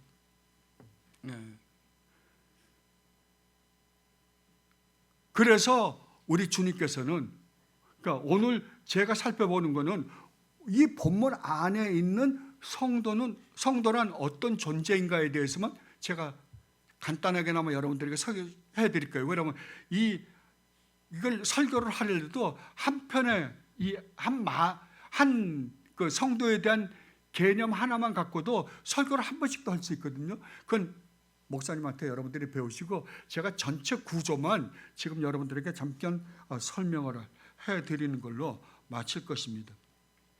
첫 번째, 오늘 본문에서 주님이 성도에 대해서 뭐라고 말씀하시냐고 하면 성도는 좁은 문과 좁은 길로 가는 자들이다 라고 말씀을 하십니다. 여기서 좁은 문은 뭐냐 그러면은 우리 주님 예수 그리스도이십니다. 그리고 좁은 길은 우리 주님이 가신 길이에요. 제가 정답만 가르쳐 드릴게요. 좁은 문은 누구라고요? 우리 주님 예수 그리스도요. 그 다음에 좁은 길은 주님이 가신 길이십니다. 이것을 요한복음 10장에 보면 이렇게 기록되어 있습니다. 그러므로 예수께서 다시 이르시되 내가 진실로 진실로 너희에게 말하노니 나는 양의 문이라. 나보다 먼저 온 자는 다 절도요 강도니 양들이 듣지 아니하였느니라. 내가 문이니 누구든지 나로 말미암아 들어가면 구원을 받고 또는 들어가면 나오며 꼴로 얻으리라. 주님이 직접 말씀하십니다. 내가 뭐라고요? 구원의 문이다 라고 말씀하십니다. 그리고 또 좁은 길은 어떤 길이 좁은 길이냐 그러면은 마태복음 16장에서 주님께서 이렇게 말씀하십니다. 이에 예수께서 제자들에게 이르시되 누구든지 나를 따라오려거든 자기를 부인하고 자기 십자가를 지고 나를 따를 것이니라. 뭐라고요? 좁은 길은 뭐라고요? 십자가를 지고 가는 길이라고요. 가는 길. 그렇다면 모든 성도는 주님이 지신 주님으로 말미암아 우리는 그 구원의 문을 들어설 수 있고, 그리고 만약에 그걸 들어섰다고 한다면 우리는 반드시 어떤 길을 가야 된다고요? 주님이 가신 그 길을 반드시 가야만 되는 자가 누구라고요? 성도다라고 지금 우리 주님이 가르쳐주고 계십니다. 여러분들, 전 그때 우리 김민호 목사님을 몰랐습니다. 근데 우연한 기회에 저에게 김민호 목사님이 쓰신 천로역정이라는 그 요약본들 크게, 여러분 여기 이 교회에서는 다 공부하셨을 거예요. 그걸 제가 받았어요. 제가 읽어봤거든요. 글솜씨가 상당히, 저는 글솜씨가 너무 없어요. 그래서 글솜씨가 참 좋더라고요. 읽어봤어요. 너무 좋았어요. 근데 그거를 얻을 수는 없잖아요. 그래서 인쇄소에 가가지고 이거 한 100권 인쇄해 줄 수 있냐 그러니까 있다 그러더라고요. 그래서 그거를 돈을 주고 100권을 인쇄에다가 저 교회에다가 다 뿌렸어요. 읽으라고. 그 천로역정의 길이 누가 가는 길이에요? 성도가 가는 길입니다. 근데 성도가 가는 길이 누가 가신 길이라고요? 우리 주님 예수 그리스도가 가시는 길이에요. 그러면 그 길이 평탄한 길입니까? 아니면 고난의 길입니까? 고난의 길입니다. 그런데도 불구하고 기독교가 어떻게 돼요? 평탄한 길이다, 평안하다, 안전하다, 너희에게 재앙이 임하지 않는다라는 사기들을 치고 있습니다. 아닙니다. 여러분들이 정말 참 성도들이라고 한다면 여러분들은 반드시 이 길을 가게 되어 있습니다. 볼까요? 이 길을 갔나 안 갔나? 계시록 14장, 여러분 성경책 있죠? 계시록 14장 한번 찾아보십시오. 저 물 조금만 더 주실래요?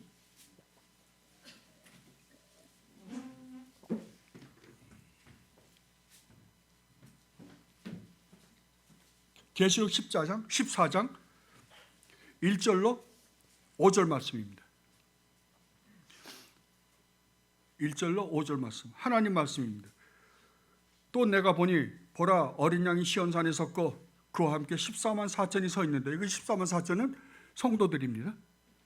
구약의 12 사도들을 통하여, 12지파를 통하여 구원받은 구약의 하나님의 백성들, 그리고 신약의 12 사도들을 통하여 구원받은 하나님의 백성들을 총칭해서 14만 4천이라 그러는 겁니다. 14만 4천이 서 있는데 그들의 이마에는 어린 양의 이름과 그 아버지의 이름을 쓴 것이 있더라.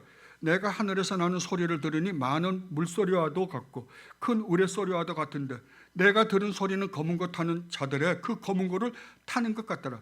그들은 누구냐 그러면은 지금 14만 4천이에요. 교회예요. 성도들이에요. 보좌 앞과 내 생물과 장로들 앞에서 새 노래를 부르니 땅에서 속량함을 받은 14만, 그러니까 속량을 받으면 구원받은 하나님의 백성 14만 4천입니다. 밖에는 능히 이 노래를 배울 자가 없더라. 이 사람들은, 자 보세요, 이 사람들은 성도들이잖아요. 성도들이 어떻게 살다가 하나님 나라에 갔는가 보세요. 이 사람들은 여자와 더불어, 여자는 그러니까 간음하지 않은 거예요. 그러니까 여자와 더불어 했다는 것은 우리가 우상 숭배했다는 거거든요. 여자와 더불어 더럽히지 아니하고 순결한 자라. 어린 양이 어디로 인도하든지 따라가는 자며 사람 가운데에서 속량함을 받아 처음 익은 열매로 하나님과 어린 양에게 속한 자들이니 그 입에 거짓말이 없고 흠이 없는 자들이더라. 아멘. 뭐라고요? 지금 하나님 앞에요. 구원 다 끝난 다음이거든요. 뭐라 그래요? 성도를 뭐라고 표현합니까? 좌로나 우로나 치우치지 않고 어린 양이 가는 대로 따라갔던 자며 그 입에 거짓말이 없고 흠이 없는 자들이더라. 아멘. 이게 여러분들이 참 성도들이라고 한다면 반드시 가야 하는 길입니다. 이 길을 좁은 문이요 좁은 길이라고 그러는 거예요. 그리고 두 번째로 주님이 여기서 표현하고 있는 성도에 대한 묘사는 참 성도는 거짓 선지자를 조심하는 자들이다. 왜? 거짓 선지자를 조심하라 라고 했잖아요. 그러면 여러분들이 구약에 아까도 제가 말씀드렸지만 뭐 신명기 13장이라든지 그 다음에 뭐 예레미야 23장 뭐 에스겔서 34장 그리고 신약에 보면 신약에서 수없이 거짓 선지자들이 어떤 자들인지 그들이 어떠한 것들을 가지고 우리를 미혹하는지에 대해서 정말 성경은 잘 묘사되어 있습니다. 제가 여러분들에게 이 시간을 빌어서 한번 말씀드릴게요. 여러분 성경을 가지고 여러분들이 성경을 제대로 공부하려고 하면 그러니까 신구약 성경 그 다음에 찬송가 같이 있는 거 있죠. 그거 사지 마세요. 그거 사지 말고 성구가 잘 돼 있는 거 사세요. 성구 잘 돼 있는 거. 여기 보니까 저 성경이 있더라고요. 메모 성구 여백 성경책이 있어요. 여백 성경책. 그러니까 그 여백이 있고 성구가 잘 돼 있는 거를 사세요. 그래가지고 여러분들이 예를 들면 거짓 선지자 그러면 거짓 선지자에 대한 거를 한 곳에다 몰아놓고 자꾸만 성경을 읽을 때 거짓 선지자에 대한 묘사가 있으면 거기다 집어넣어 보세요. 예를 들면 예정 하나님의 영원한 작정 그러면 그 작정이라는 거 하나 놓고서 계속해서 뽑아서 집어넣어 보세요. 그거 몇 번만 하면요 여러분들 이제 다 알죠. 쉽게 합니다. 그런데 구약 성경에서 또 신약 성경에서 묘사하는 것들을 그 모양이 어떻게 됐든지 간에 상관없이 그 결과를 보면 딱 하나밖에 없어요. 모든 선지자들이 가르치는 데가 어디냐 그러면 기복이에요. 구약에는 바알. 오늘날은 여러분 보세요. 한국에서요. 삼박자구원. 신비주의도요. 여러분 분명한 것은 기독교는 신비적입니다. 그러나 신비주의는 아닙니다. 이거 분명히 구분하셔야 돼요. 근데 신비주의들 가만 보면 신비가 목적이에요. 신비가 목적이에요. 그러니까 신비적인 체험을 해서 뭘 어떻게 하자고. 아까 우리가 제일 큰 기적은 뭐라고요? 제일 큰 신비적인 체험은 뭐라고요? 예수님이 하나님이신 그분이 인간이 되어 오신 거예요. 그걸 믿는다고 하는 사람이라고 한다면 참 성도라고 한다면 여러분에게 더 큰 기적이 어디 있어요? 나머지 기적은 아무 의미 없어요. 왜? 나는 다른 기적을 볼 필요가 없다고요. 내 암덩어리가 낫는다고 해도 이거는 하나님이 우리 인간이 되셔서 우리를 구원하신 기적보다도 기적에 비하면 이건 아무것도 아니니까 기적도 아니니까요. 근데 이걸 믿는데 이걸 기다리고 있어요? 말이 안 되죠. 그런데 이 모든 것들의 궁극적인 목적은 뭐냐면 바알입니다. 오늘날 이 바알이 한국 교회에 싸그리 다 들어와 있어요. 안 들어온 데가 거의 없어요. 거의. 아까 850대 1처럼 정말 이 리더들이 누구냐면 큰 교회 목사들입니다. 여러분들 혹시 기회가 되시면 로이 존스 목사님, 이안 머레이 목사님이 쓰셨는데요. 그 로이 존스 목사님 평전이라는 책이 있습니다. 거기에 보면 로이 존스 빌리 그레임 목사님이 영국에 그 설교를 하러 가셨어요. 그런데 빌리 그레임 목사님이 로이 존스 목사님 보고 한 번만 제가 설교하는데 참석해 주시면 고맙겠습니다. 노했어요. 거절했어요. 로이 존스 목사님. 끝내 빌리 그레임, 그 유명한 빌리 그레임 목사님이 로이 존스 목사님에게 인정을 못 받고 돌아가셨습니다. 왜요? 목적이 다르니까요. 목적들이 다르니까요. 그래서 수없는, 왜냐하면 빌리 그레임 목사님이 가장 도움을 많이 받으신 서포트를 많이 받으신 기관이 어디냐 그러면 자유주의 신학자들이요, 자유주의 교회들이었거든요. 차치하고 어떻게 됐건 간에 한국에 이런 것들이 판을 치고 들어왔다니까요. 조영기 목사가 제일 먼저 60년대에 63년, 64년, 65년대에 삼박자 구원을 가르쳤을 때 이단으로 정죄받았습니다. 그 책을 그 기록을 제가 갖고 있었거든요. 그 조영기 목사님이 나 잘못됨을 시정하고 바로 잡겠습니다. 나중에 교회가 커지니까 어떻게 돼요? 야, 누가 나를 건드려요? 그러니까 이제는 다른 사람들이, 옆에 있던 사람들이 처음에는 막 잘못 가르친다고 뭐라 그랬던 사람들이 가만히 보니까 저게 그냥 엄청나게 부흥을 하거든요. 다 따라갔어요. 다 따라가서 다 어떻게 됐다? 다 바알을 숨겼다고요. 다 바알이에요. 여러분, 한국에서 제일 많이 소개했던 책이 뭡니까? 목적을 이끄는 삶, 긍정의 힘, 이런 거 아니었어요? 그 책을 읽어보신 분들, 예, 어떻던가요? 끝에 가서 뭐예요? 기복이에요. 교묘합니다. 얼마나 교묘한지 몰라요. 이게 오늘날 교회의 현실이니까. 왜 이러한 현상이 일어난다고요? 예, 교회가 교리를 버렸기 때문이에요. 하나님 말씀을 버렸기 때문에. 교리가 뭡니까? 교리라 그러니까 여러분들이 듣기 싫죠. 그러나 성경은 전체가 교리예요. 그죠? 이게 교리집이에요. 여러분, 제가 여쭤볼게요. 왜냐면 오늘날 그렇게 주장하는 사람들이 너무 많거든요. 나는 성경을 믿지 교리를 안 믿어 그래요. 아까 제가 장로교 목사들이 목사를 서약을 할 때 어떻게 서약하는지 제가 가르쳐 드렸잖아요. 그때 뭐라고요?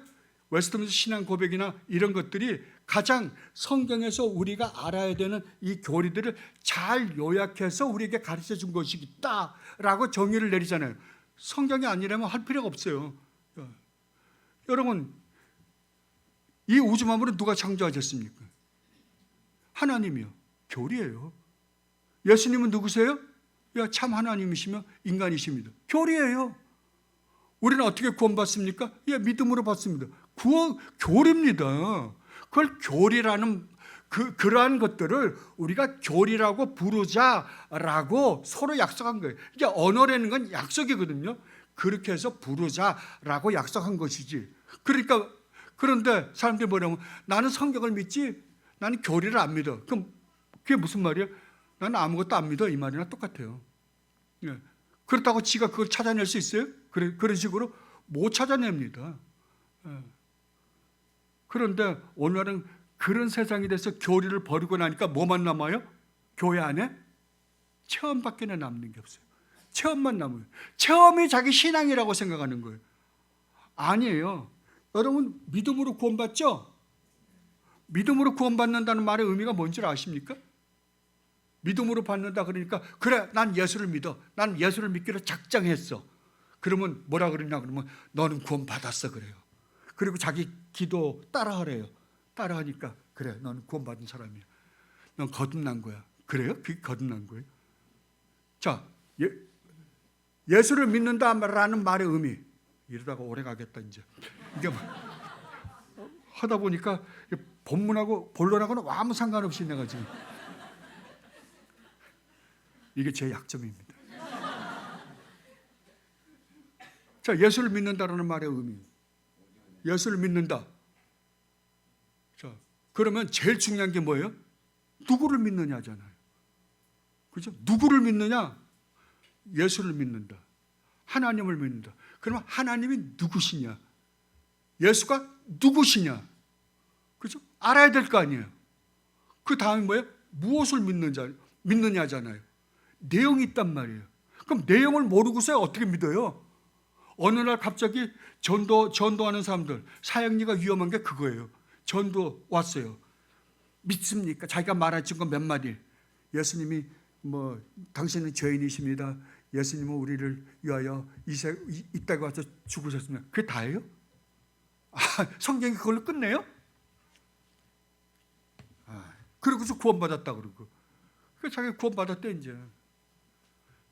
그래서 그냥 수 없는 구원파라든지 아니면 지방교회라든지 수 없는 신천지. 왜 그런 이단들이 설치했는데도 꼼짝 못하냐 그러면은 교회가 하나님 말씀을 갖고 있지 않고 다 버리고 나니까 대적을 할 수가 없는 거예요, 걔네들한테. 그래서 그런 거예요. 그러면 여러분들은 어떻게 하라? 여러분들은 이 교리를 먼저 제일 중요한 거는 지식이에요. 하나님에 관한 지식이요. 하나님이 우리 주님이 직접 말씀하셨잖아요. 구원은 뭐라고요? 구원은 영생은 뭐가 영생이라고요? 뭐가 구원이라고요? 참 하나님과 그가 보내신 자 예수 그리스도를 믿는 것이다. 믿는 것이다. 얼마나 정확하게 가르쳐 주셨어요. 그런데도 불구하고 정말 이 세상은 얼마나 기독교를 완전히 몰상식한 종교로 만들어버린지 모릅니다. 여러분 정신 바짝 차리세요. 왜냐하면 여러분들이 평생을 교회 다니고도 여러분들이 지옥에 갈 수 있기 때문에 그렇습니다. 제가 단언합니다. 아까 제가 처음에 시작할 때 말씀드렸죠. 교회 안에 몇 종류의 성도가 있다고요? 2종류가 있다고요. 진짜로 구원받은 참 성도가 있는 반면에 가라지가 있다니까요. 그러면 만약 여러분들은 이 교회에서 좋은 목사님 밑에서 지금 하나님 말씀을 들으니까 나는 구원받았을 거야 라고 생각할지 모르지만 여러분 자신이 가라지일지 누가 알아요? 그럼 어떻게 해야 돼요? 사도 바울이 고린도서를 끝낼 때 그랬잖아요. 너희가 그리스도 안에 있는가 너희 자신을 뭐라고요? 시험하여 보라고요. 시험하여 보라고. 만약 너희 안에 그리스도가 없다고 한다면 너는 뭐다? 버려온 자라니까요. 버려온 자라고요. 왜 하나님의 말씀, 하나님이 정확하게 이렇게 확실하게 우리에게 하나하나를 가르쳐 줬는데도 불구하고 우린 그걸 안 하냐고요. 안 하냐고요. 그리고 북치고 장구치고 손을 들고 또 미친 이렇게 널뛰다가 결국은 지옥 가고 안 됩니다. 정말 안 됩니다. 정말 제가 숨이 탁탁 막혀서 그래요. 얼마나 심각한 세상에 우리가 살고 있는지. 제가 어떨 때는 그런 생각해봐요. 최소한 300년 전에만 살았어도 나 이 고생 안 할 텐데. 왜냐하면 300년 전에는 전화도 없고 셀러폰 안 들고 있었어요. 근데 여러분 셀러폰 딱 켜면 뭐예요? 세상에 있는 거 다 있잖아요. 온갖 악이란 악은 그 속에 다 있잖아요. 얼마나 무서워요. 어떨 때는 왜냐하면 내가 원하지도 않는데도 이게 순간순간 올라와요. 또 무섭죠. 그런 세상에 살고 있습니다. 주님이 마지막 때가 언제겠습니까? 그때 어떠한 현상이 일어날 것 같습니까? 그랬더니 많은 거짓 선지자들이 나타날 것이다. 그럼 그때 어떤 환경에 처해질 것 같습니까? 그 주님 뭐라 그래요? 그때는 내가 노아 때에 물로 심판했을 때와 그 다음에 소돔과 고모라를 심판했을 때와 같은 현상이 일어날 것이다. 그러면 노아 때에 몇 명 구원받았어요? 전 세계를 심판했습니다. 물로. 몇 명 구원받았어요? 노아 8식구밖에 없었습니다. 소돔과 고모라 때는 전체가 다 타락하고 3식구밖에 없었습니다. 4식구인데 그나마도 엄마는 그냥 그거 뭐가 아쉬운지 뒤돌아보다가 구원 못 받았다라고 성경은 이야기하고 있잖아요. 근데 주님이 마지막 때가 되면 어떤 현상이 일어나겠습니까? 그와 같은 현상이 될 것이다라고. 그러면 이 우주 주님이 다시 오신다라고 했을 때 이 세상은 어떻게 된다? 예, 진짜 참 그리스도인을 찾기가 눈을 씻고 찾을래야 찾아볼 수 없는 현상이 일어날 것이다라는 이야기잖아요. 그죠? 그럼 심각하지 않아요? 심각하지 않아요? 그리고 주님께서 참 성도는 좋은 열매를 맺는 좋은 나무다라고 말씀하십니다. 여기서 좋은 나무는 우리 주님 예수 그리스도이십니다. 근데 우리 주님이 뭐라 그러냐 그러면 요한복음 15장에서 이렇게 말씀하십니다. 요한복음 15장 1절로 5절 말씀입니다.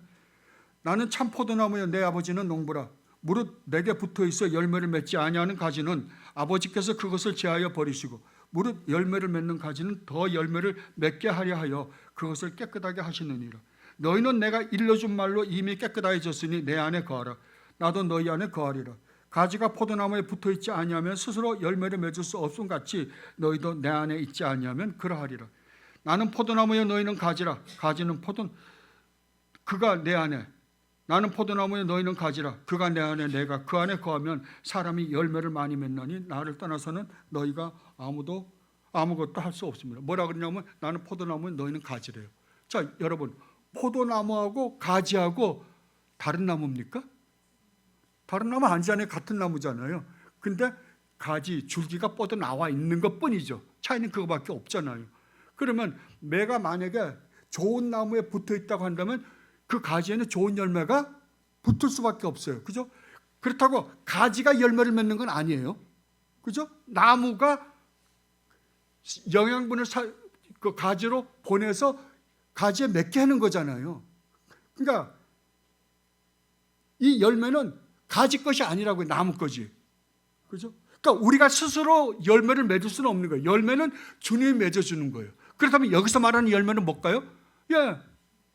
성령의 열매잖아요. 그죠? 성령의 열매예요.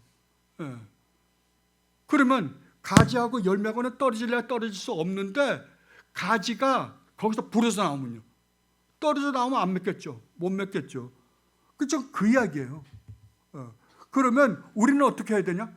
우리는 우리가 주님하고 항상 주님하고 연합되어 있지 않으면 우리는 어떻게 된다? 나무로부터 떨어져 나온다고요. 나무로부터 떨어져 나와요. 그래서 사도 바울이 빌립보서에서 그렇게 말씀하시잖아요. 나는 항상 내가 우리 주님 안에 있는가를 점검해 본다고요. 우리 주님 안에 있는가. 우리 주님 안에서 내가 발견되기를 원한다라고 말씀하세요. 우리 주님 안에서 내가 발견되기를 원한다. 우리는 우리 주님 예수 그리스도를 벗어나서는 아무것도 할 수 없는 자예요. 우리는 전적으로 무능한 자입니다. 그런데 우리는 자꾸만 우리가 무엇을 할 수 있는 존재라고 생각을 하는 거예요. 아닙니다. 우리가 할 수 있는 건 아무것도 없어요. 모든 것은 우리 주님 예수 그리스도의 은혜로 말미암아서만 우리가 할 수 있는 거예요.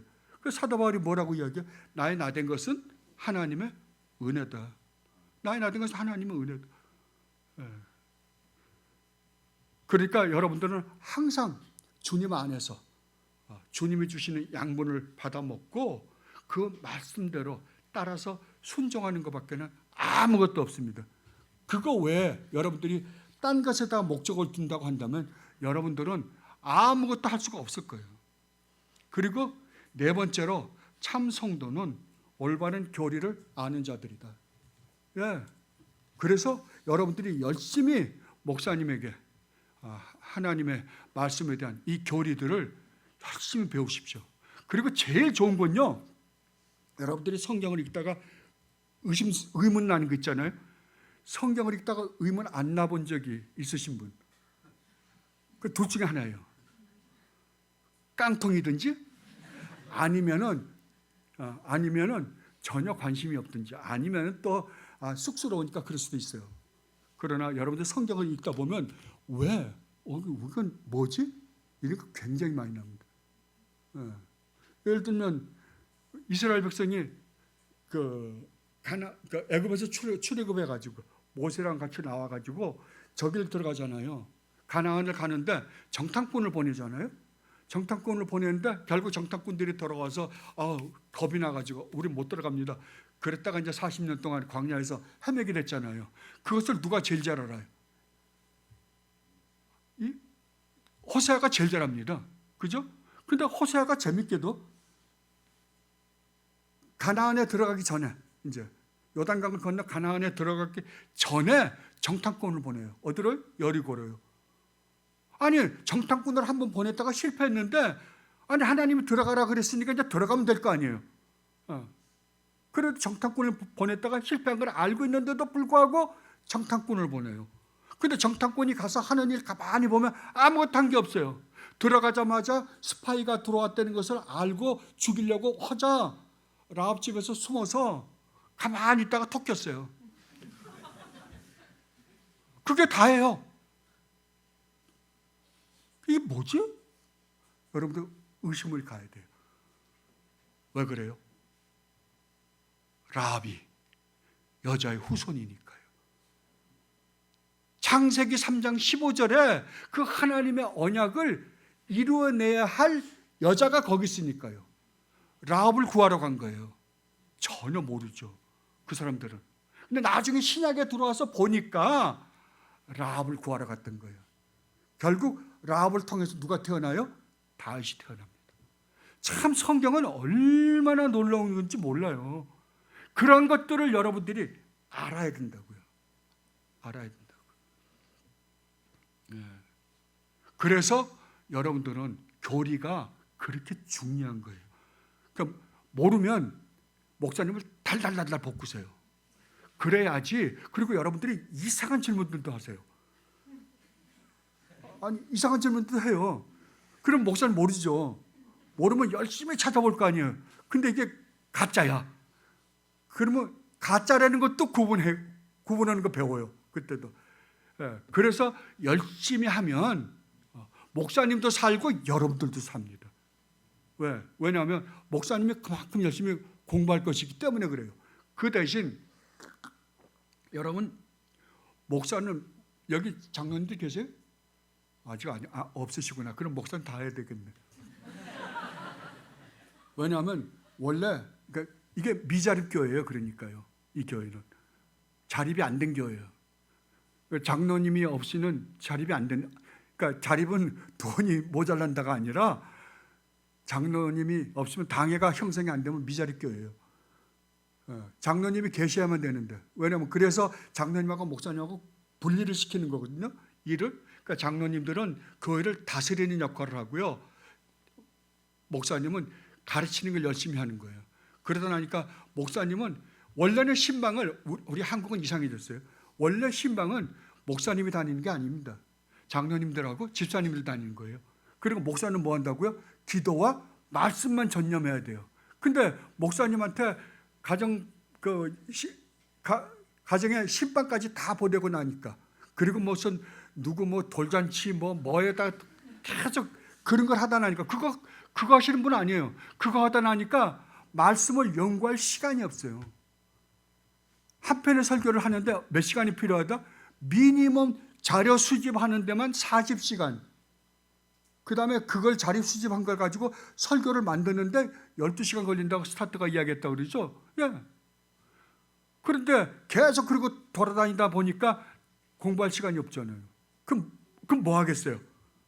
알고 있는 거 몇 마디 하고 끝나는 거예요. 왜? 발전이 없는데요. 목사님 자신이 이거 가지고 평생을 씨름을 해도 여기에 대한 의미를 다 모르는데, 그것도 안 하고 딴짓하고 있는데 뭐가 되겠어요? 여러분이 어떻게 하느냐에 따라서 그 대신 목사님한테는 중요한 책임이 주어지는 거죠. 하나님 말씀을 우리에게 올바로 가르쳐 주십시오. 근데 그걸 게을리한다? 그럼 내쫓는 거예요. 두말 없어요. 진짜예요. 목사는 하여된 사람이에요. 목사는 교회 소속이 아니에요.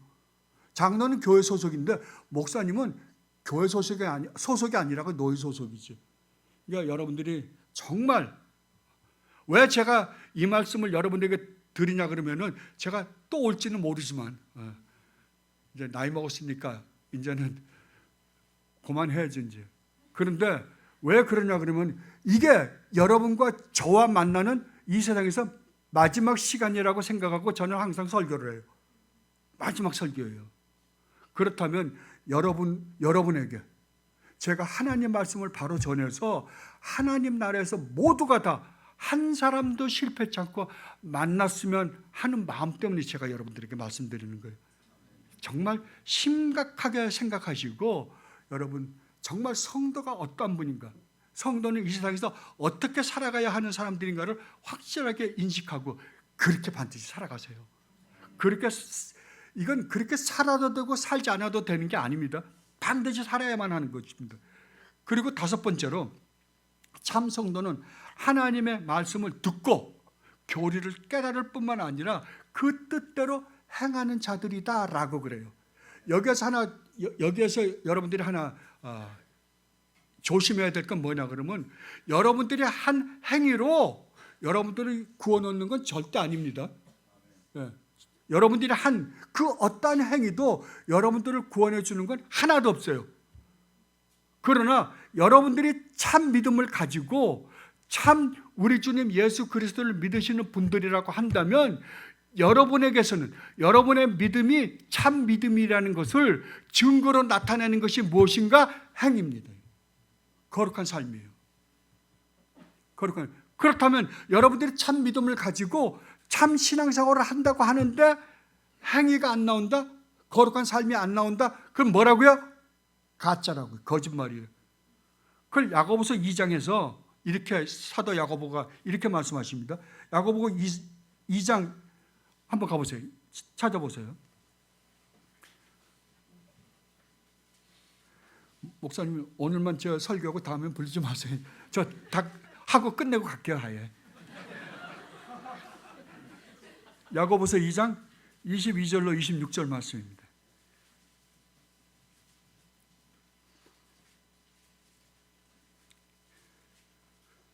하나님 말씀입니다. 내가 보거니와 믿음이 그의 행함과 함께 일하고 행함으로 믿음이 온전하게 되었느니라. 뭐라고요? 믿음이 행함과 함께 일한다고요. 믿음으로 구원받습니다. 근데 믿음으로 구원받은 그 믿음은, 구원받는 믿음은 반드시 무엇을 함께 동반한다고요? 행함을 동반한다고요. 그래서 당신의 믿음이, 내가 갖고 있는 믿음이 온전하구나, 참되구나 라는 것을 인정받는다고요. 이에 성경에 이른바 아브라함이 하나님을 믿으니 이것을 의로 여기셨다는 말씀이 이루어졌고 그는 하나님의 보시라 칭함을 받았나니 이로보건대 사람이 행함으로 의롭다 하심을 받고 믿음으로만은 아니니라.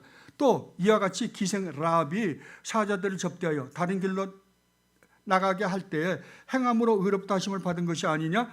영혼 없는 몸이 죽은 것 같이 행함이 없는 믿음은 뭐라고요? 죽은 것이다. 내가 예수를 믿는다라고 하지만 그의 삶이 변화되지 않는 삶이라고 한다면 그게 가짜다 진짜다? 가짜다 그러는 거예요. 저 그 이야기입니다.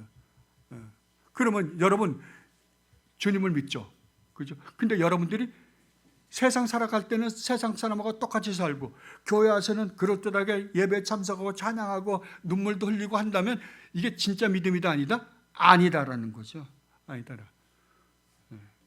그리고 여섯 번째로 참 성도는 하나님 앞에서 자기의 종교적인 행위와 체험을 마지막 심판대에서 내놓지 않는다. 그러니까 하나님의 심판대 앞에 가면 하나님이 내가 널 왜 천국에 보내줘야 되느냐라고 할 때 참 성도는 자기가 이 세상에서 신앙생활 했던 것을 내놓을 수 있다 없다? 없다고요. 여러분이 예수를 믿으면서 여러분이 가지고 있는 모든 재산을 다 버리고 여러분의 목숨까지도 우리 주님을 위해서 버린다고 하더라도 여러분이 하나님 앞에서는 그것이 여러분의 의가 된다 안 된다? 절대로 안 된다고요. 그렇다면 여러분이 그 하나님의 심판대 앞에 섰을 때 여러분들 입에서 할 수 있는 말은 뭐밖에 없겠어요? 예, 나는 무익한 종이었습니다. 이 말밖에 할 게 없다니까요. 왜요? 내가 한 행위는 모두 우리 주님 예수 그리스도께서 나 같은 걸 위하여 십자가를 지시기까지 하시고 나를 구원하신 그 놀라운 은혜와 사랑이 나로 말미암아 이것을 하지 않고는 견딜 수 없는 마음을 주셔서 그것을 했기 때문에 난 할 말이 아무것도 없다니까요. 내가 아무리 이 세상에 내가 가지고 있는 모든 재산을 다 털어서 주님을 위해서 주님을 기쁘시게 해드리는 데 사용하고 내 목숨까지도 그 주님을 위해서 버렸다 하더라도 내가 한 행위는 무엇으로 말미암았다고요? 우리 주님 은혜로 말미암았다고요. 우리 주님께서 나에게 베푸신 그 십자가의 은혜에 비하면 이건 아무것도 아니라고요. 아무것도 아니라고요. 그렇기 때문에 하나님 앞에서는 내가 한 행위를 내놓는 게 아니라 아닙니다. 저는 아무것도 아니었습니다. 오직 우리 주님 예수 그리스도의 의만을 의지하고 이 자리에 나왔습니다 라고 이야기하는 거예요. 저는 그럼에도 불구하고 저는 무익한 종이었습니다 라고 고백하는 사람이 누구다? 여러분들이라고 말씀하시는 거예요. 그리고 참 성도는 신앙의 주춧돌을 오직 우리 주님 예수 그리스도의 반석밖에는 놓지 않는다 라고 이야기합니다. 자, 그렇다면 여러분의 신앙은 어디에 두었습니까? 어디에다가요?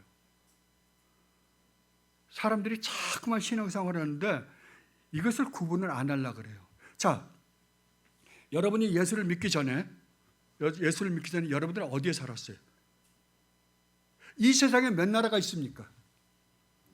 이 세상에 수없이 많습니다. 뭐 230나라, 나라인지 뭐 은행에서 은행의 관점에서 볼 때는 223나라인가 밖에는 안 치더라고요. 왜냐하면 나머지는 은행 거래, 국제 은행 거래가 안 되는 나라들이래요. 독립되어 있는 나라긴 한데 그건 은행 거래가 국제 은행 거래가 안 되니까 그건 은행에서는 나라로 치지 않는 데입니다. 230나라가 있다고 쳐요. 그러나 하나님의 관점에서 보면 두 나라밖에 없습니다. 어떤 나라요? 하나님 나라, 사탄의 나라. 자, 그렇다면 이 세상에 있는 모든 인간은 누구의 후손이에요? 아담의 후손이에요. 그죠? 그러면 이 세상에 있는 모든 사람은 아버지가 조상이 한 사람밖에 없어요. 아담과 하와예요. 그죠? 모두가 다. 근데 왜 이렇게 뿔뿔이 헤어졌어요? 왜냐하면 인간이 하나님께 죄를 지어서요. 모여서 어떤 작업을 했어요? 우리가 하나님 대자잖아요. 우리가. 그래서 밥의 탑을 싼 게 원인이 돼가지고 하나님 뿔뿔이가 헤어지게 만든 거예요. 그러나 원래는 아니잖아요. 한 부모죠. 그죠? 민족, 나라, 언어 이런 게 없었단 말이에요. 없었는데 죄를 지음으로 그런 거잖아요. 근데 이제 예수 그리스도 안에서 하나님이 이 세상에 흩어져 있는 사람들 중에 하나님의 백성을 모았어요.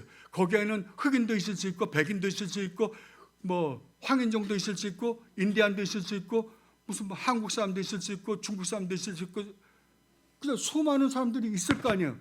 그러나 이것은 우리 주님 예수 그리스도의 하나님 나라 안에서는 뭐라고요?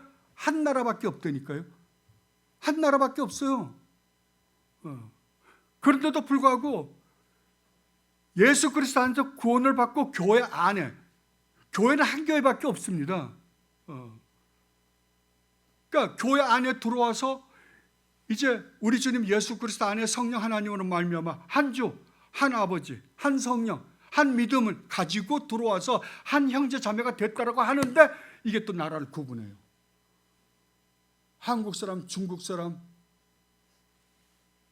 소련 사람 뭐 다 구분을 해서 생각을 한다니까 아니에요. 여러분들은 어느 나라 백성이라고요? 하나님 나라 백성이라고요. 하나님 나라 백성이고 옛날에는 과거에는 이 세상 나라 백성이었어요. 사탄의 백성이었어요. 그러나 이제 우리 주님이 분명히 말씀하시잖아요. 이 세상에서 내가 너를 건져내어 내 나라 백성으로 삼았기 때문에 너는 이제 어떻게 살아야 된다? 하나님 나라 백성처럼 살아야 된다는 거예요. 우리는 비록 이 세상에 한국이나 미국이나 여러 나라에서 우리가 살고는 있지만 어떤 나라 백성으로 산다? 하나님 나라의 자녀로서 살아가는 거예요. 자, 그렇다고 한다면 여러분 내가 하나님 자녀예요. 하나님 자녀로서 이 세상을 살아가는 거예요. 그럼 어떻게 살아갈까요? 여러분의 모든 삶에서 여러분에게서는 누가 드러나야 돼요? 야, 우리 주님 예수 그리스도가 드러나야죠. 세상 사람들은 아니 제가 저렇게 엄청난 환경성에 저렇게 어려움 가운데 있으면서도 어떻게 저렇게 기뻐할 수 있는가? 어떻게 저렇게 살 수 있지? 이렇게 살 수 있는 분은 유일무이하게 그리스도인밖에 없다라고 지금 우리 주님 우리에게 가르쳐 주고 계시는 거예요. 그렇게 사는 거예요. 그러면 우리가 아무것도 하지 말라는 게 하지 말라는 건 아닙니다. 여러분 여기 직장 다니시는 분들 있을 거예요. 직장 다녀요. 그럼 여러분들 그 직장에 가서 돈을 벌기 위해서 직장 다닙니까? 과거엔 여러분들 그러셨겠죠. 그래 여러분들은 돈을 벌기 위해서 직장 나가는 거 아니에요. 그 직장 안에서 내가 하나님의 자녀라는 것을 증명하는 자리예요. 그 자리가요. 매개 살리시는 분은 누구세요? 하나님이세요. 하나님이 그 직장을 통해서 매개 살리시고 거기에 가서 너는 내 자녀라는 것을 거기에서 증명하라니까. 거기에서 전도하라는 거예요. 그냥. 사업하시는 분들은요. 전 사업을 평생을 해서요. 사업하는 사람도 예수 믿기 전에는 저도 돈을 버는 게 사업의 목적인 줄 알았어요. 그 대신 예수를 믿고 딱 나니까 완전히 달라져요. 예수를 믿고 나니까 돈을 버는 것이 목적이 아니라 그 사업체를 통해서 내가 하나님을 믿는 하나님의 자녀라는 것을 증명하려고 하다 보니까 쉽겠어요? 엄청나게 많이 손해봅니다.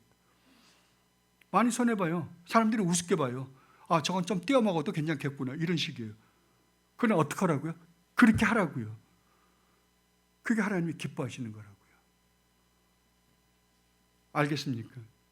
이게 여러분들이 반드시 살아야 하는 삶이다라고 우리 주님이 가르쳐주고 계셔요. 그리고 마지막으로 참 성도는 주님으로부터 오는 어떤 축복이 목적이 아니라 사람들이 다 보면 참 여기 오니까 그런 거 답답하더라고요. 축구 시합하는데도 그냥 골 들어가면 하나님께 영광, 그 다음에 무슨 연예 대상 같은 거 받는데도 보니까 받으면 이 영광을 하나님께. 여러분 제가 단언해요. 여러분들에게 분명히 말씀드립니다. 하나님은 하나님의 것 외에는 영광을 안 받습니다. 받으실 수가 없으신 분입니다. 인간이 만들어 놓은 것 가지고 하나님께 영광을 돌릴 수 있는 게 있다 없다? 없어요. 아무것도 없어요. 이 세상에 인간이 만들어 놓은 모든 것은 다 쓰레기예요. 다 쓰레기예요. 그런데 그걸 가지고, 쓰레기를 가지고, 그 더러운 걸 가지고 하나님께 영광을 받으라고요? 예배도 여러분 우리가 만드는 예배는 절대 하나님 받지 않으십니다. 하나님은 오직 하나님의 예배만 받으세요. 그 구약에서 우리가 얼마든지 봤잖아요. 나답과 아비오 보세요. 그 불 하나 잘못 드린 게, 불 하나 잘못 바친 게 뭐가 그렇게 큰 잘못이에요? 하나님은 하나님 것만 받는다는 걸 보여주신다니까요. 그래서 그거 잘못 드렸다가 그냥 그 자리에서 작살났다. 이게 성경의 가르침이잖아요. 죽었어요, 그 자리에서요. 근데 우리는 자꾸만 우리가 뭔가 해드리면 그게 하나님의 영광이 될 거라고 생각해요. 그래서 건물을 근사하게 지어드리면 이게 하나님께 영광이래요. 여러분 전 헌당이란 말이 있어요. 이게 전부 구약적 개념을 신약에 갖고 들어가서 또 써먹는 거예요. 과거에 여러분 어렸을 때부터 교회 다니신 분들, 저는 예수를 알지도 못하고 믿지는 않지만 그래도 기독교 가정에 태어나서 그런 건 봤어요. 옛날에 여러분 어려서 엄마가 그 교회 갈 때 연보를 내라 그러면 그때 뭐라 그랬어요? 연보라 그랬습니까? 헌금이라 그랬습니까? 연보라 그랬습니다. 그 교회 건물을 뭐라 그랬어요? 예배당이라 그랬어요. 찬양은요? 찬양대라 그랬습니다. 그죠? 우리가 어렸을 때 이게 종교 개혁자들이 종교 개혁을 일으키고 난 다음에 우리에게 다 개념들을 바꿔줬어요.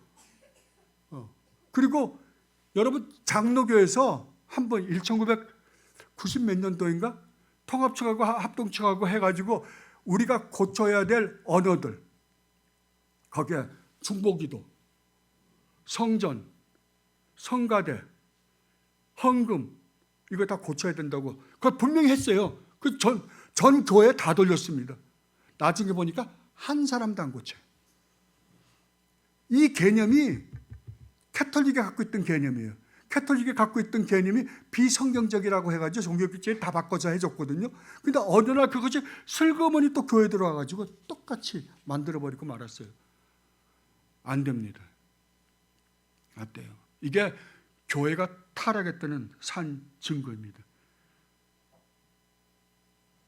이게 주님이 말하는 성도가 어떤 존재인가예요. 성도는 이 세상을 목적으로 살아가는 사람이 아닙니다.